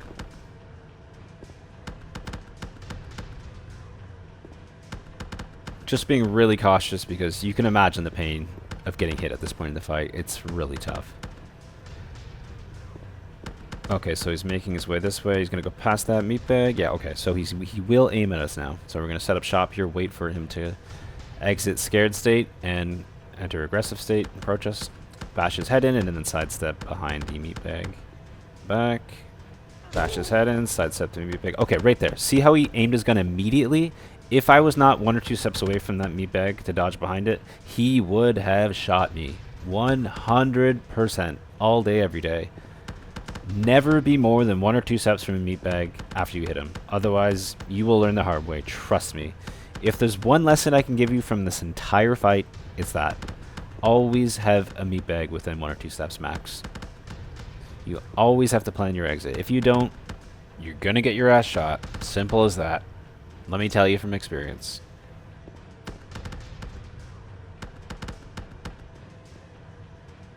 Here it's a bit risky because I'm kind of far from that meatbag. Okay, see, I got away with it there, but that was pushing it. I would suggest probably avoiding that level of risk because that he probably could have even aimed his gun maybe a little bit faster. But you never know what happens with the camera, with your strafing. You might get it slightly wrong. Just don't take that risk. I would suggest not. Always play it safe and avoid that kind of thing.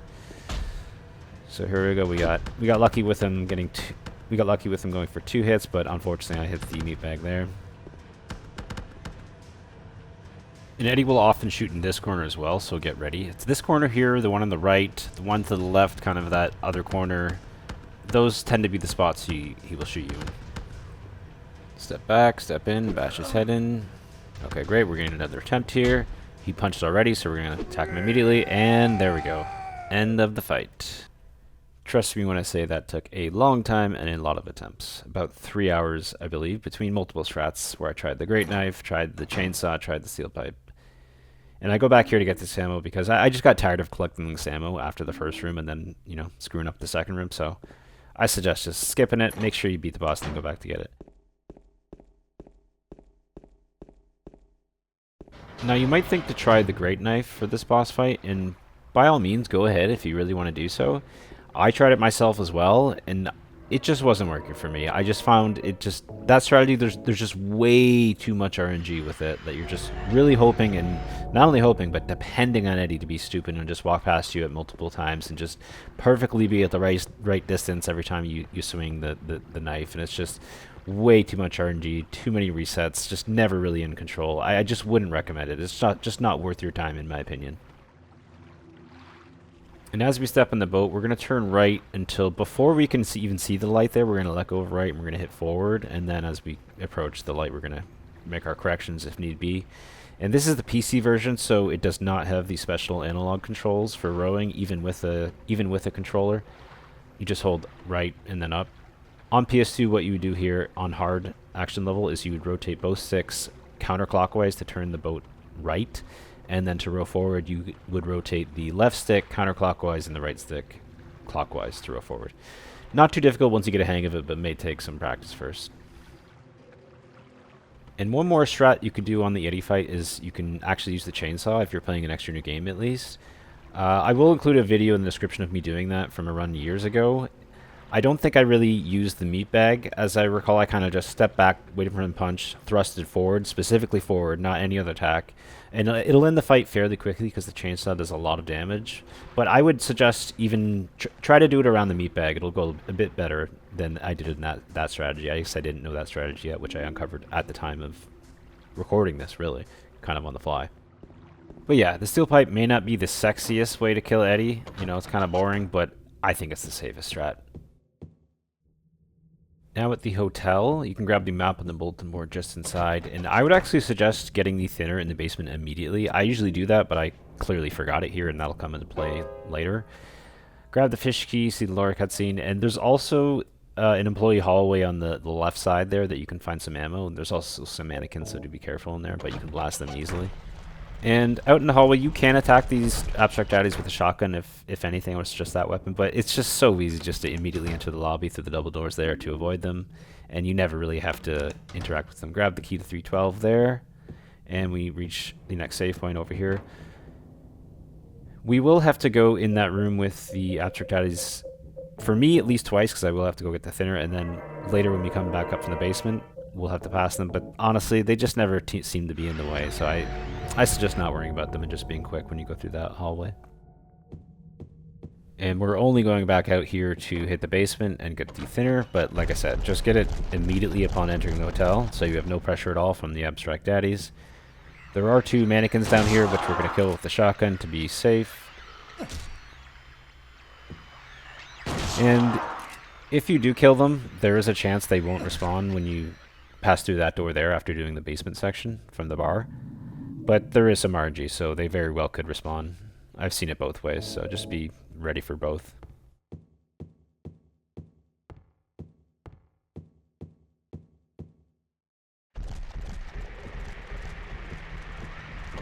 And in hindsight here, I could have just gone up the little stairway there instead of going through the door, but I'm just used to this pathing of going up through this lobby stairway. I'm gonna head to the west wing, and there is a pack of handgun bullets here, I believe. 2 packs of handgun bullets. You can get some more items in the reading room, but we're just gonna head to the cloak room. More ammo in here too, and we're gonna use the fish key on this briefcase because it's looking a little fishy.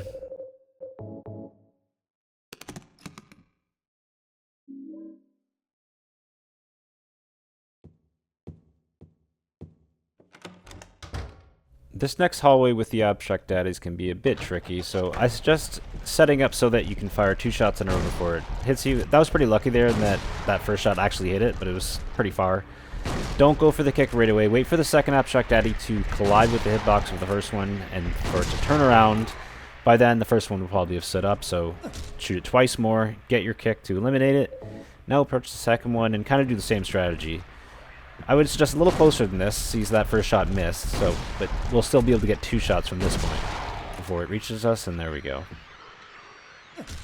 I would say a key part is knocking down the first abstract daddy but not kicking it so that the second one bounces off of it. Otherwise, if you kick that one quickly, you may just get grabbed immediately by the second one.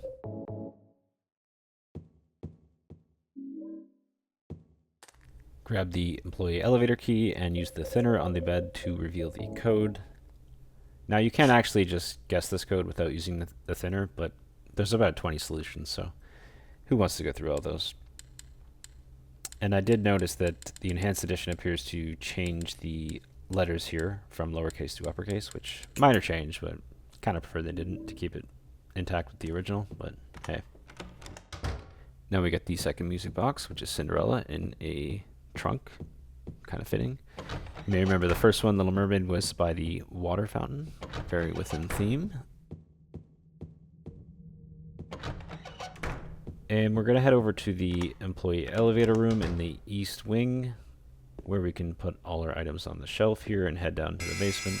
So you have to enter the elevator and read the panel to see the weight allowance note. Once you do that, you can then examine the shelf and put your items on it. And we'll have to put all our items on the shelf except for 2 items we don't have to do that with are the photo of Mary and the letter from Mary. The letter from Mary doesn't actually exist, in this format at least, and it will slowly disappear from James's inventory over the course of the rest of the game. And if you are curious, you cannot bring Laura's letter. That is the straw that broke the camel's back, I suppose. It's just too heavy, apparently.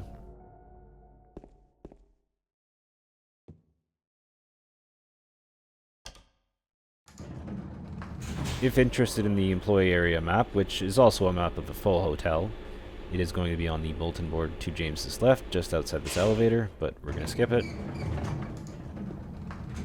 And we're going to head to the pantry to grab the final of 3 music boxes, the Snow White music box, which fittingly is right beside an apple on the shelf there.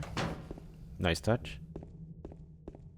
For those that don't know, it was the evil queen who deceived Snow White into eating an apple that was dipped in poison, which put her into a deep sleep in the Snow White fairy tale.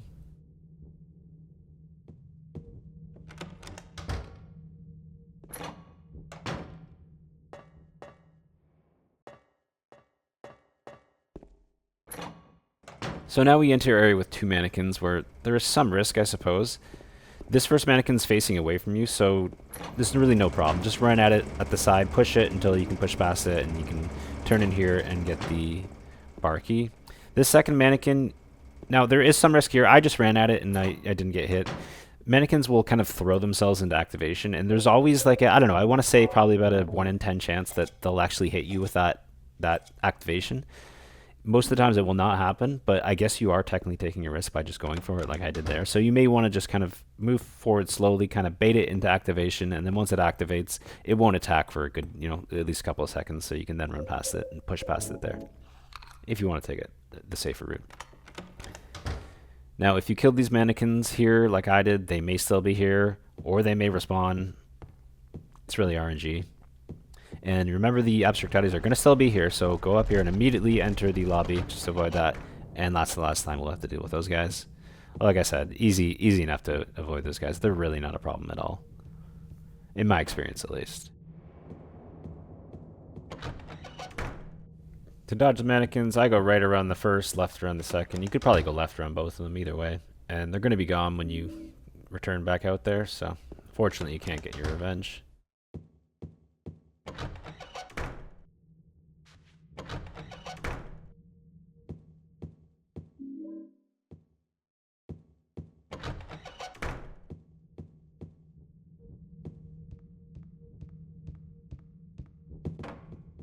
Now for the music box puzzle, even so I still want to believe that she was happy. So that refers to the Little Mermaid who gave up her beautiful voice to be with the prince.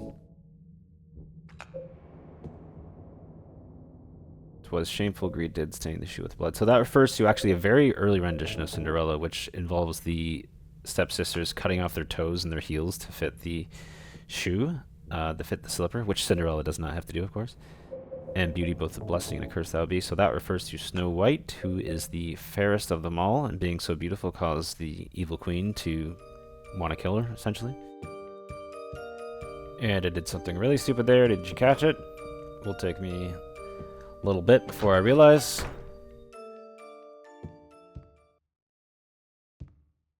And the door up here is locked because I forgot the key.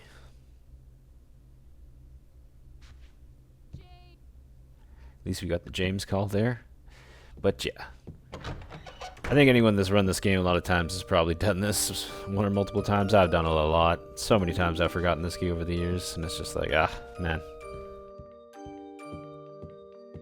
And I forgot to say, but on the dock of Toluca Lake, after fighting Eddie, before stepping in the boat, that's where you want to use the blue gem the second of 3 times if you want the UFO ending, and then the final time is inside 312 by the window before viewing the videotape. But we're not going to do that. We are going to watch the Bullet of Truth, which is the videotape.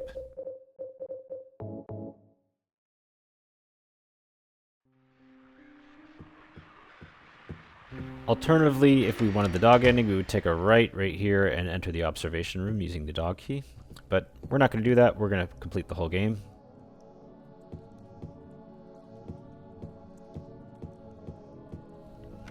And we're going to head into the reading room to grab the 4th of 4 extra items required to unlock the Rebirth Ending, which is the Crimson Ceremony book right there. The red book on the shelf above that open book, which I seemingly couldn't see because it is quite dark and it had been a while, but it is there. Why the Rebirth Ending? Well, just kind of felt like it. And we will get this ending automatically now once we finish the game because we have the 4 items. We are now locked in.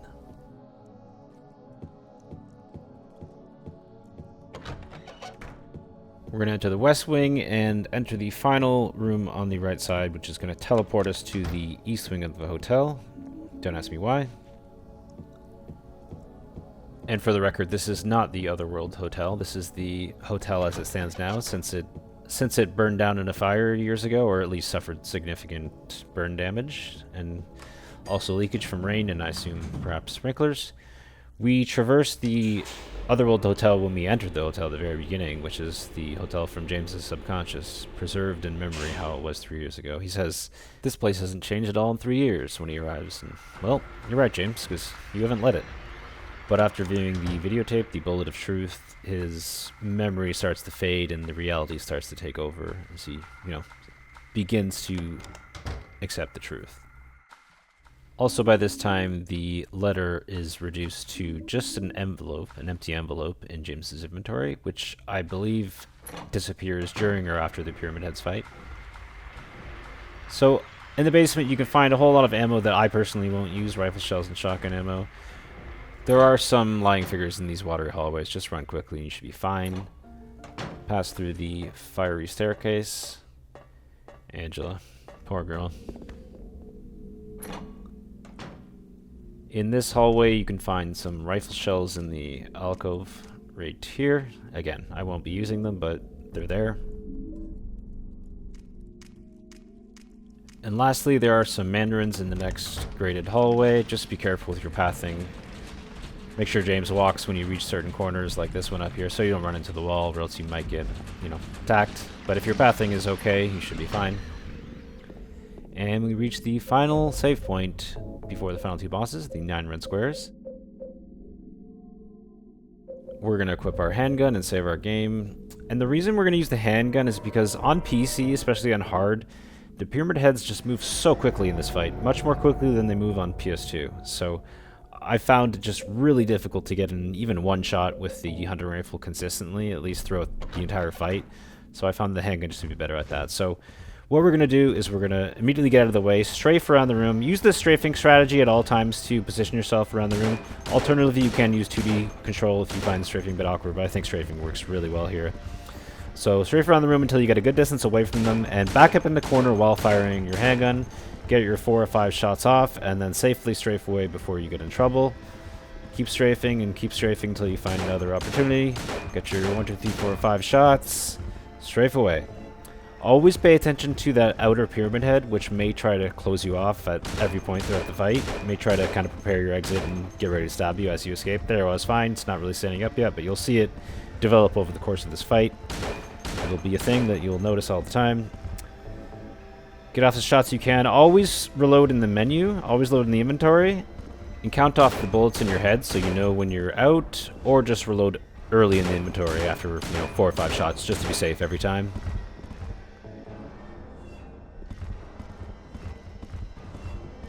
Here we get another opportunity. Take our 4, potentially 5 shots and strafe away safely. I'm bailing kind of early at this point. Probably don't need to, but it's always better to be safe than sorry against this threat. There you see right there. See that pyramid head on the outside? He wasn't even going towards me. It's like they're learning, and they're learning that, okay, we gotta close the exit here so that we can attack him on the way out. It's like they're adaptively changing their strategy.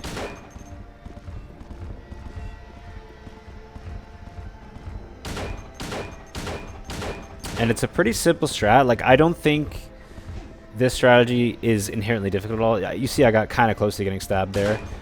If that outer pyramid head is kind of close to you stabbing you and you're strafing past them, keep going straight so that, don't curve around them, because if you curve around them, you might make yourself closer to that sphere to get stabbed. Just be very mindful of that.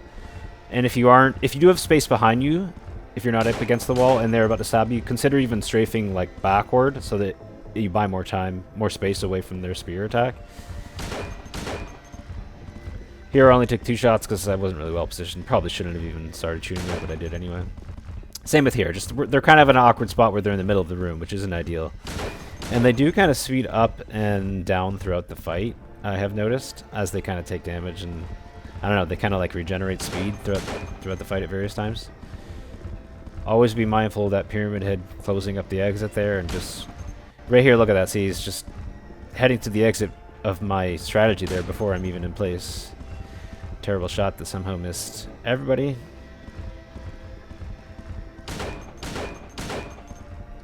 But yeah, this strategy is not particularly difficult to pull off. The inherent loop of the strategy is just repeating the same old thing and over and just being safe, not taking risks.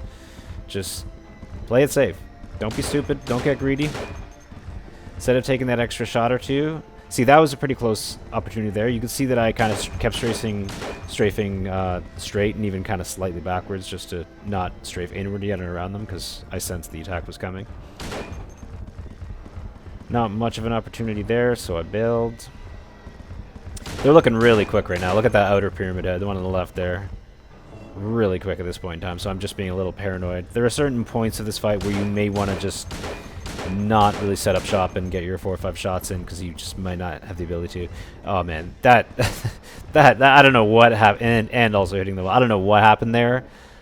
I think I got stuck on the door frame initially, but then the second one it looked like I just hit an invisible wall, and then at that point I was just panicking, trying to get the hell out of there, and then just, you know, bounce into the wall. Kind of a nightmare scenario, but we got away with it. And just make sure for your positioning that you're backing up either alongside the wall so that you're kind of rubbing against it and you're continuing to go backward alongside it, or just you're not touching it and you're just going straight backwards alongside it. You want to avoid backing up into the wall directly, because that just gives you no space to get more than like a shot or two and escape safely. So just always try to back up alongside the wall, either rubbing against it or alongside it, you know, parallel to it.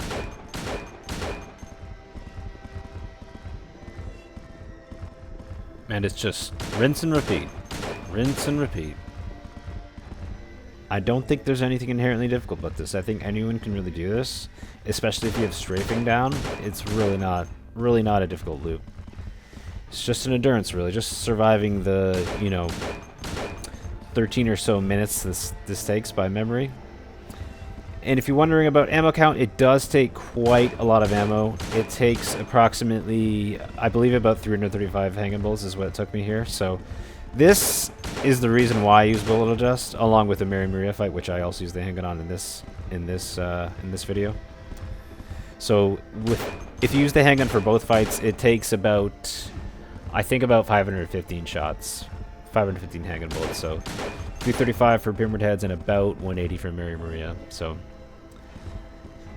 you might be able to do it without bullet adjust, but then you'd have to be really careful how you use your ammo, and you'd really have to get as much handgun ammo as possible. So it's just not as feasible. But I think there is a strategy that I kind of uncovered after this where I could use the rifle fairly consistently on Mary Maria. But for this attempt here, I used the handgun and bullet adjust.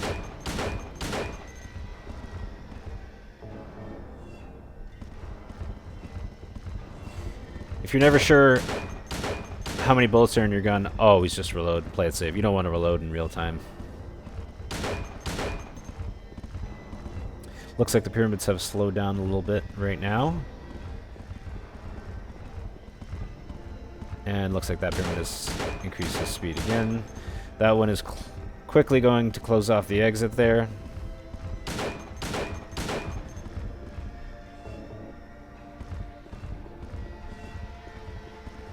Remember to hold L2 to center the camera on the pyramid heads while you're strafing. I'm basically doing that at all times, I believe. At the very least when I'm ready to shoot them to see where they are. If you just go willy-nilly and don't hold the camera, you can't really see where they are at all times. Just helps you better control what you're looking at by holding L2. And feel free to use the right analog stick as well to kind of move the camera a little bit, but L2 is more important in general.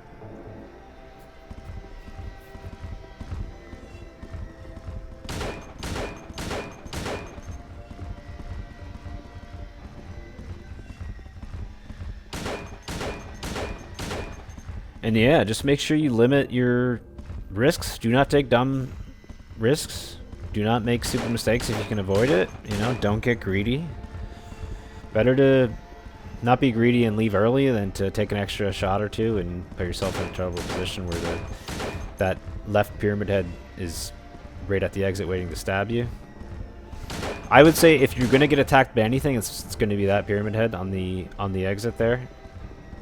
And it'll be most likely because it's kind of set up shop before you let yourself escape. In case you're wondering, the pyramid head health pool is shared, so it doesn't really matter which one you're shooting. You can kind of slow each one of them down the more you shoot them, but we are shooting them pretty evenly here. So we're shooting this pyramid head on the right, and then we're going to cross over to the other pyramid head now, and now we're shooting the other pyramid head. So we're alternating basically on every attempt here.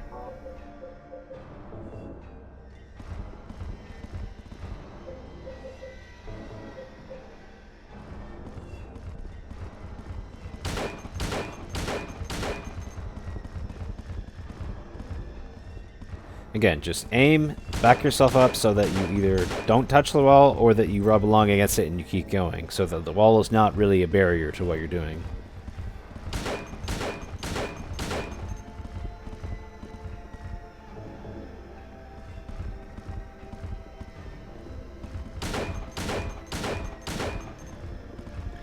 By memory, I believe this fight takes about 50 to 60 rifle shells on hard. The only thing with the rifle strategy is that, especially on PC, it's just you don't have like much time at all in each corner. The strat would be similar, except instead of like aiming early, you would go all the way to the back wall, aim, take your one shot, and then leave. Sometimes you'd be able to get to maybe 3 shots sometimes over the course of the fight when they slow down. But the rifle just takes so long to recover from a shot once you fire it. James has to kind of like resolve the recoil, and then he can strafe. So it's just there's just such little time to pull off a shot and leave. Or maybe you'll do it most of the time, but then there'll be that one opportunity where you just won't have the time and space. And the shotgun is just truly useless for this fight. It's a close range weapon. You can't get that close safely, and even if you try to shoot from a distance, it's just not going to do much damage, and it just has the same like recovery time as the rifle. The one thing about the rifle is it does have pretty good stun power. Once you hit the pyramid heads like 2 or 3 times, like each one like 2 or 3 times, it may stun them and slow them down and buy you some more time against that one pyramid head specifically. Do keep in mind, on PS2, the pyramid heads are much slower than they are here. They're not quite as aggressive. So you can pull off that rifle strategy much more easily on PS2. I would probably even recommend it. Makes the fight go by more quickly because the rifle does more damage. The more damage you're doing, more DPS, the more quickly the fight will go by.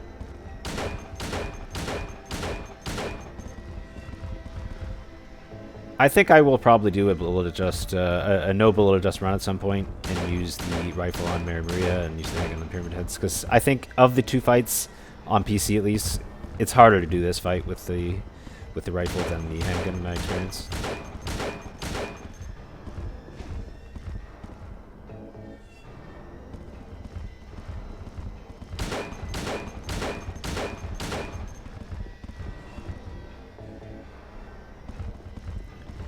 Stay disciplined. Keep loading in inventory. Keep watching that outside pyramid head trying to be sneaky. So they're moving at pretty moderate speed right now. They're not really slow, they're not really fast. It's a pretty good time of the fight to get a decent amount of shots, but we are getting, you know, fairly deep into the fight, so we're not wanting to take stupid risks. We're kind of unfortunate there with how close that one pyramid got, but we got away with it. There's also a great knife strategy for this boss fight on hard, because melee weapons will bounce off of walls. But I couldn't find a strat where I could get into position and set that up without taking a hit first, so I did give it a few attempts, but then just switched to the handgun. Handgun just seems to be the safest, most reliable strat in my opinion. It takes quite a while, but just don't take risks and it'll be good.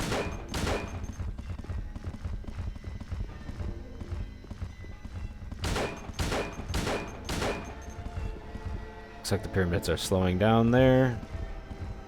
We are likely approaching the very end of the fight.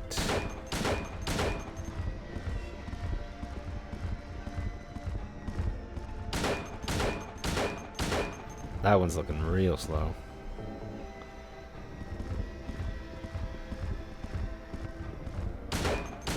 And there we go. Now they can commit suicide. So I suggest grabbing both eggs, putting them in the door, both doors, and then saving at the 9 red squares again, because you absolutely will want to save before Mary Maria. And there is an exploit where you can actually empty all your ammo, you know, from your handgun, your shotgun, your rifle, and when you enter that fight with no ammo, you can just run around for 10 minutes and the fight will end automatically after 10 minutes. Mary Maria will just die after that time passes. But I don't know, man. I just it doesn't seem it just doesn't seem right doing that in a no damage run when it's not particularly a difficult fight anyway. I mean, I always kind of thought it was a difficult fight, but after really going for no damage, it's really doable. So we're not going to do that. We're going to do this fight legit, and we're going to use the handgun just like we did with the pyramid heads. I did discover a viable strat after this with the hunting rifle, which I always used historically, but just tend not to use it on hard runs because these bosses are so quick. But it definitely works, and I may do another run with that strat.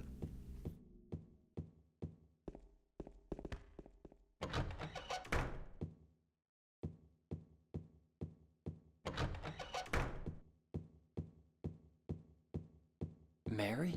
What do you want, James? I brought you some flowers. Flowers? I don't want any damn flowers. Just go home already. Mary, what are you saying? Look, I'm disgusting. I don't... It's really amazing that this game came out in 2001 with such mature themes that I hadn't seen any other game tackle, really. A little trick you can do here is to run at a slight angle when going up the stairs, and you can avoid having to take the little step break. You can also strafe sideways up these and not take that step break either. Both options are faster than normal, for sure.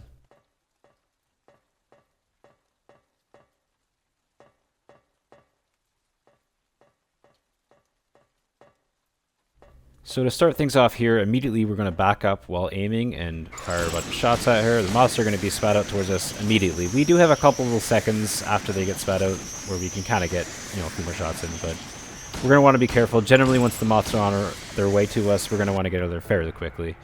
And important thing in this fight is to be mindful of that bed right there, positionally where it is at all times, and the hole to the right that James just came up, to the right there. You're going to want to thread that needle throughout the entire fight.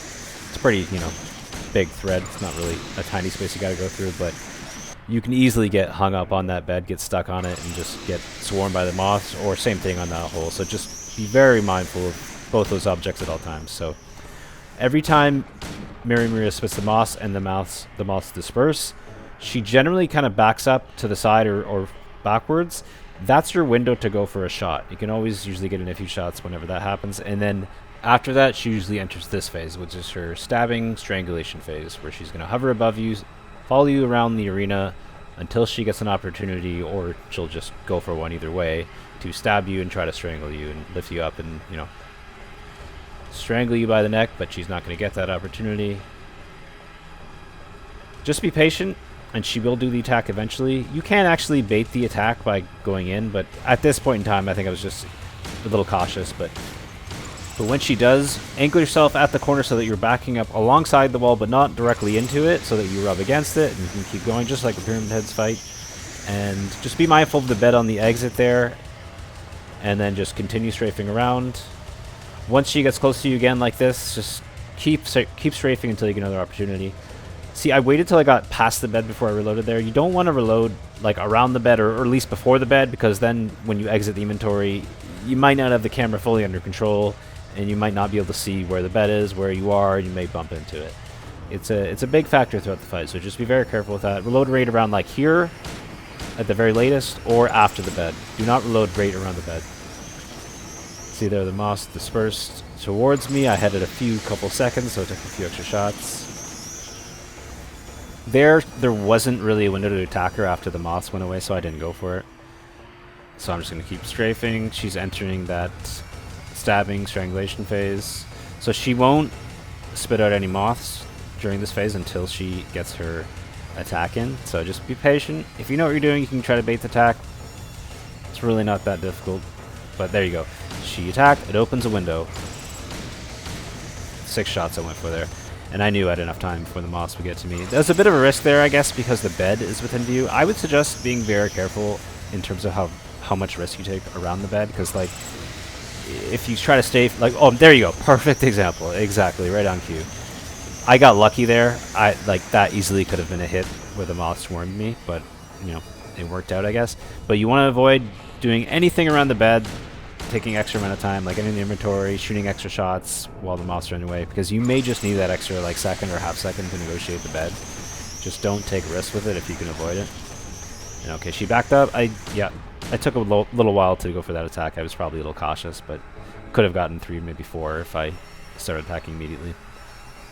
But again, just like the Pyramid Heads, it's best to play this fight safe. Only go for attacks when you have a clear window. Again, she's entered her stabbing strangulation phase, so just be patient. If you feel up for it, you can strafe a bit more inward and bait it. I didn't really experiment with that until afterwards, after I did this run, so I was just kind of playing it safe. I didn't really want to take the risk and get within stabbing range. Like I said, if you just keep strafing around, she will eventually attack, so don't worry about that. There you go, now she creates the window. 3, 4. Camera went crazy, so I bailed immediately. If that happens to you, like if you're about to hit the wall and the camera go crazy, just immediately get the hell out of there. You can't see where she is, you can't see what's going on. Bail. There we go, she attacked, that creates a window. 5 shots. Be careful here. Okay, no, the hole isn't on that in our side there, but if you are on the side of the hole, be very careful to go around that hole, or else you can get stuck on it and totally screw you up with the moths. Not the greatest time that the moths left, that I wasn't in the greatest position, but there you go. She kind of went back in that corner afterwards anyway, so that gave me another smaller window. Just don't be attacking her when she's too close. Like, this is way too close to even go for it. Like, I'm not saying you can't get away with maybe a shot, but I wouldn't ever risk it at that point. Moths come in, and we will get the hell out of there. Always be mindful of the bed and the hole that we have to thread between.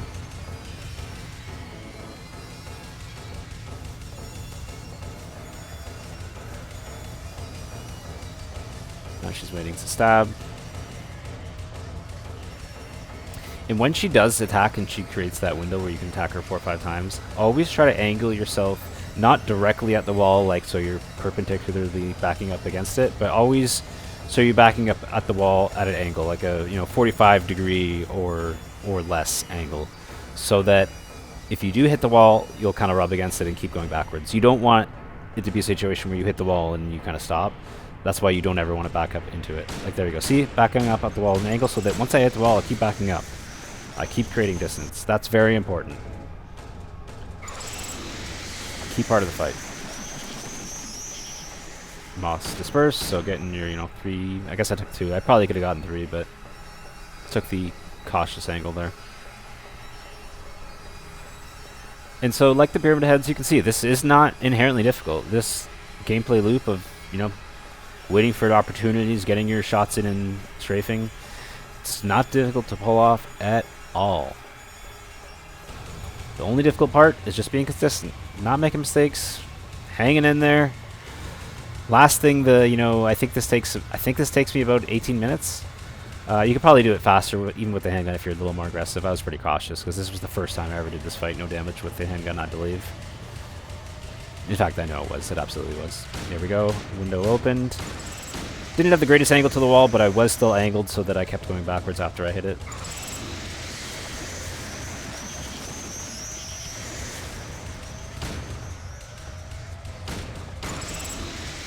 Not the greatest position to start shooting there, but I guess I took it. This fight takes approximately 180 handgun bullets, so it's not quite as many as the Pyramid Heads. But in terms of time, this is a longer fight. At least if you play it, relatively cautiously like I am here. It takes about 5 minutes more. But there is some RNG in it, and how often she goes for attacks, how often, she spreads moths and so on. As usual, just wait for her stab, and then go for your, free 3, 4, 5 shots once that window of opportunity opens. Just be patient. It'll come.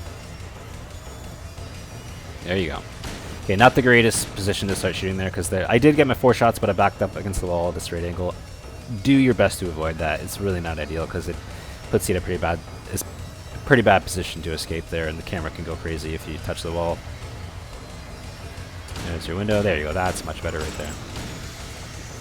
Once you get a hang of it, it should be pretty easy to set up optimally every time. I didn't even really have to think about it, but I guess subconsciously I'm able to position myself pretty well every time there by just maybe taking an extra...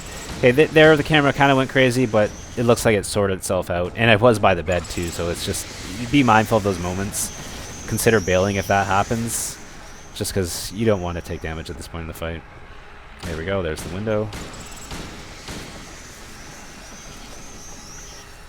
try your best to just understand exactly where that bed is. Just that's the most important object. Probably one of the most important, probably the most important part of this fight. Just understanding where the bed is and always avoiding it. Because if you're not fully on top of that, you will hit it. You absolutely will. It'll create an issue for you. Trust me. And don't forget about the hole as well. Pretty bad moment to start backing up there. I don't know why I did that. That's why I bailed early.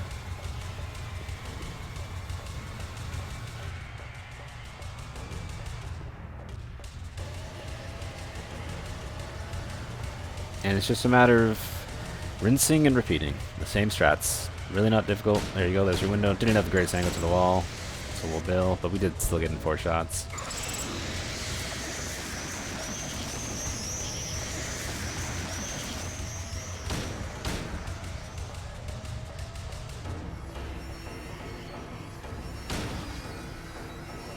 Pretty close call there. Probably the closest Maria gets to grabbing me in this fight. Just be careful to avoid that. Whenever she gets close, don't take risks.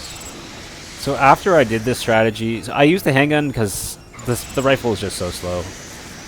And I think it's probably just having PTSD from the Pyramid Heads being so much faster on PC. I think Mary Maria might be faster on PC, but I can't remember exactly than she is on PS2.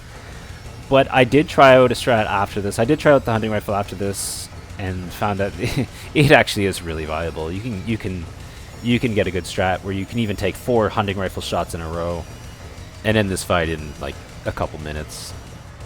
I will probably do another run without bullet adjust, because now that I know I can do one of these 2 final fights with the hunting rifle, I don't think I'll need bullet adjust. So I will probably do another strat. I'll probably do another no damage run, and also clean up some other things, because like I said, my rounding wasn't the greatest in this run, because it had been a while that I really played the game to this level.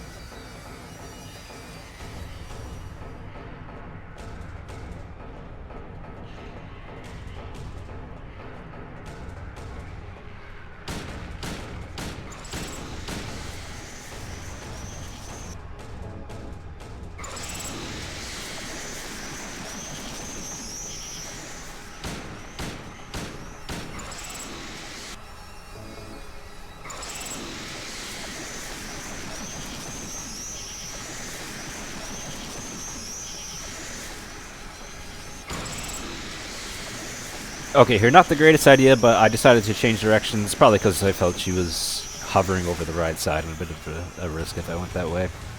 So I turned my direction, but I will try to turn around fairly quickly. I probably could have right there, but I guess I was still a bit cautious that maybe it wasn't the right time. In general, I think it's a smart idea just to keep going the same way the whole fight if you can control it. And there you go, I turned direction back to the original way there. Just to keep your muscle memory, right? You're used to doing a certain way. Why change late in the fight if you could avoid it, right? Keep doing what you know. And personally, I just like arriving at the bed and threading that hole this way. Probably just because that's the way I know, that's the way I did it. I don't know if it's any worse the other way. Just do what you know best, right?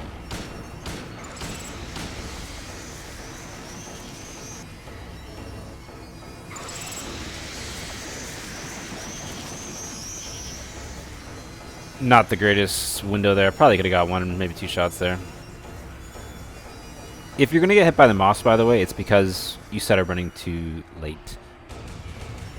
You can actually be pretty damn aggressive with them. Like, once they do start, once the screech happens and they start heading their way towards you, you can still get in, like, at least 2, maybe even 3 shots, maybe even 4. But I would just suggest being careful and being cautious with it, that's all. Once you know the strat and know what you can get away with it, you can always push it a little more into your own little nuances, but this strategy is fairly safe for, that anyone should be able to do. Be patient, she will stab, and you'll get your opportunity.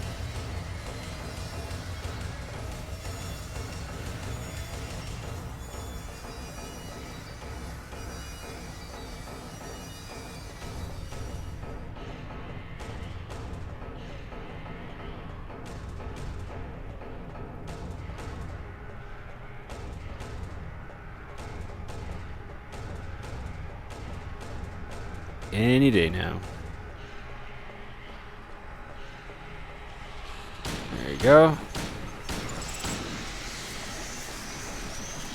Again, always be mindful of that bed. If you're not thinking in your head, okay, I know there's a bed beside me, you're probably going to end up strafing into it. It's always helpful to have an idea where the bed is exactly when you aim and just be thinking about it and knowing where you need to strafe around it.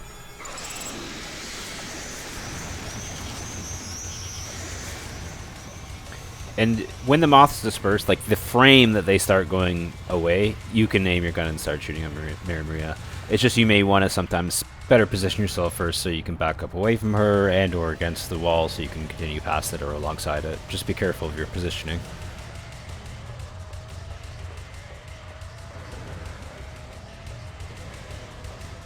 Just never take any stupid risks when she's this close to you. There you go, wait for the stab. Not the greatest time to, aim it back up because I should have angled myself more towards the wall first.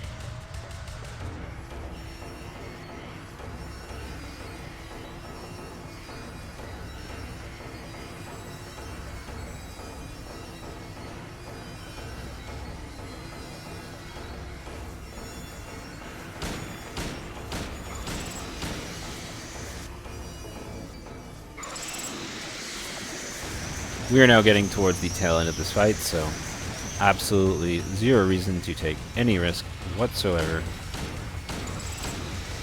And once we fire about 180 shots, give or take, Mary Maria should go down.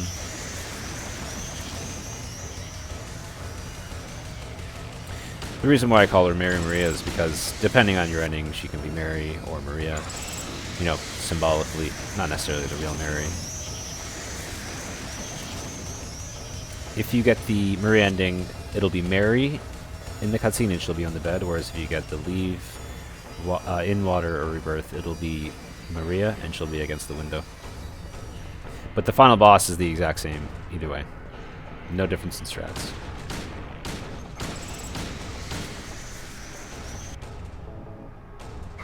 See, as you see there, I got past the bed and then I reloaded.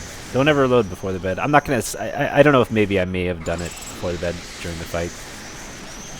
And by before the bed, I just mean not like right before. You can if you're at the point right here, that's fine. You're still spatially aware of it. Just don't reload right beside the bed. It's just not ideal because then when you exit the inventory, you may not have full control of the camera.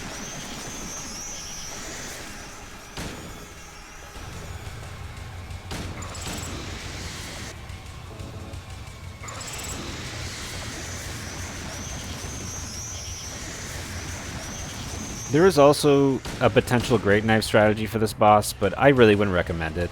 It requires standing at the foot of the bed and doing executioner swings. It's just I really don't know if it's even viable for no damage. It's fine enough for hard in general, but at any point in time she can spread the moths at you. In general, she has a hard time tracking you and attacking you with her tail at the foot of the bed.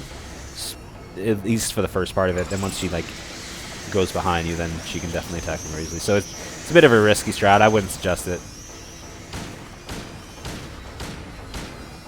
And finally, after about 180 handgun shots, she goes down and we can finish her off.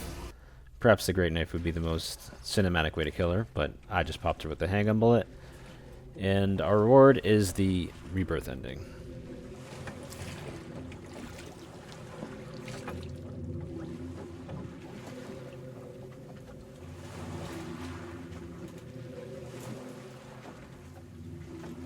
Mary,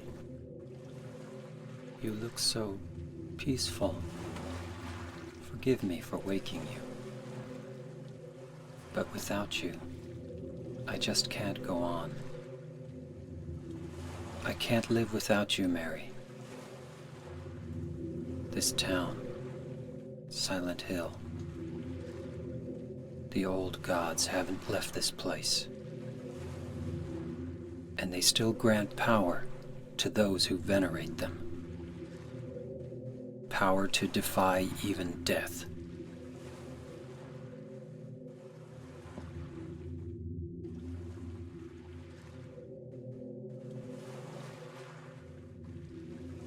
Ah, Mary.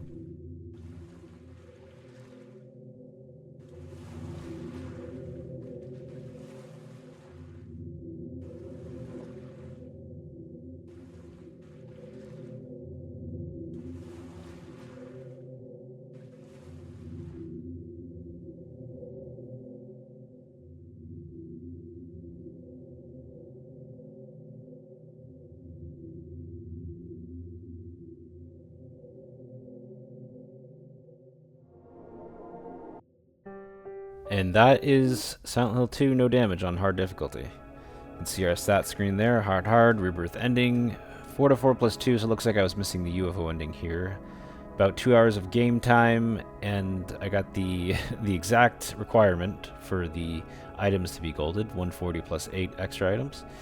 About 60 seconds or so for the boat stage time, and the important one there, 0 points damage.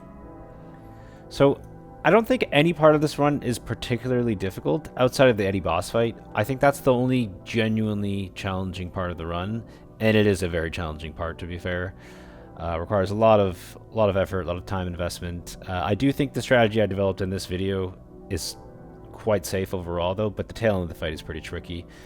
But I don't think any other part really stands out as like, oh man, that was overly difficult. You know, no part other than the Eddie fight took me more than, you know, a few attempts. So if you're interested, I'd recommend it. It's a very fun run, and, you know, why not give it a shot? So that is Silent Hill 2, no damage on hard difficulty. Thank you for watching. I hope that was informative, educational, and entertaining. Maybe I'll catch you in the next one if you're interested in the sub-scenario of Silent Hill 2, or runs for Silent Hill 1, 3, or 4. Alright, peace and take it easy.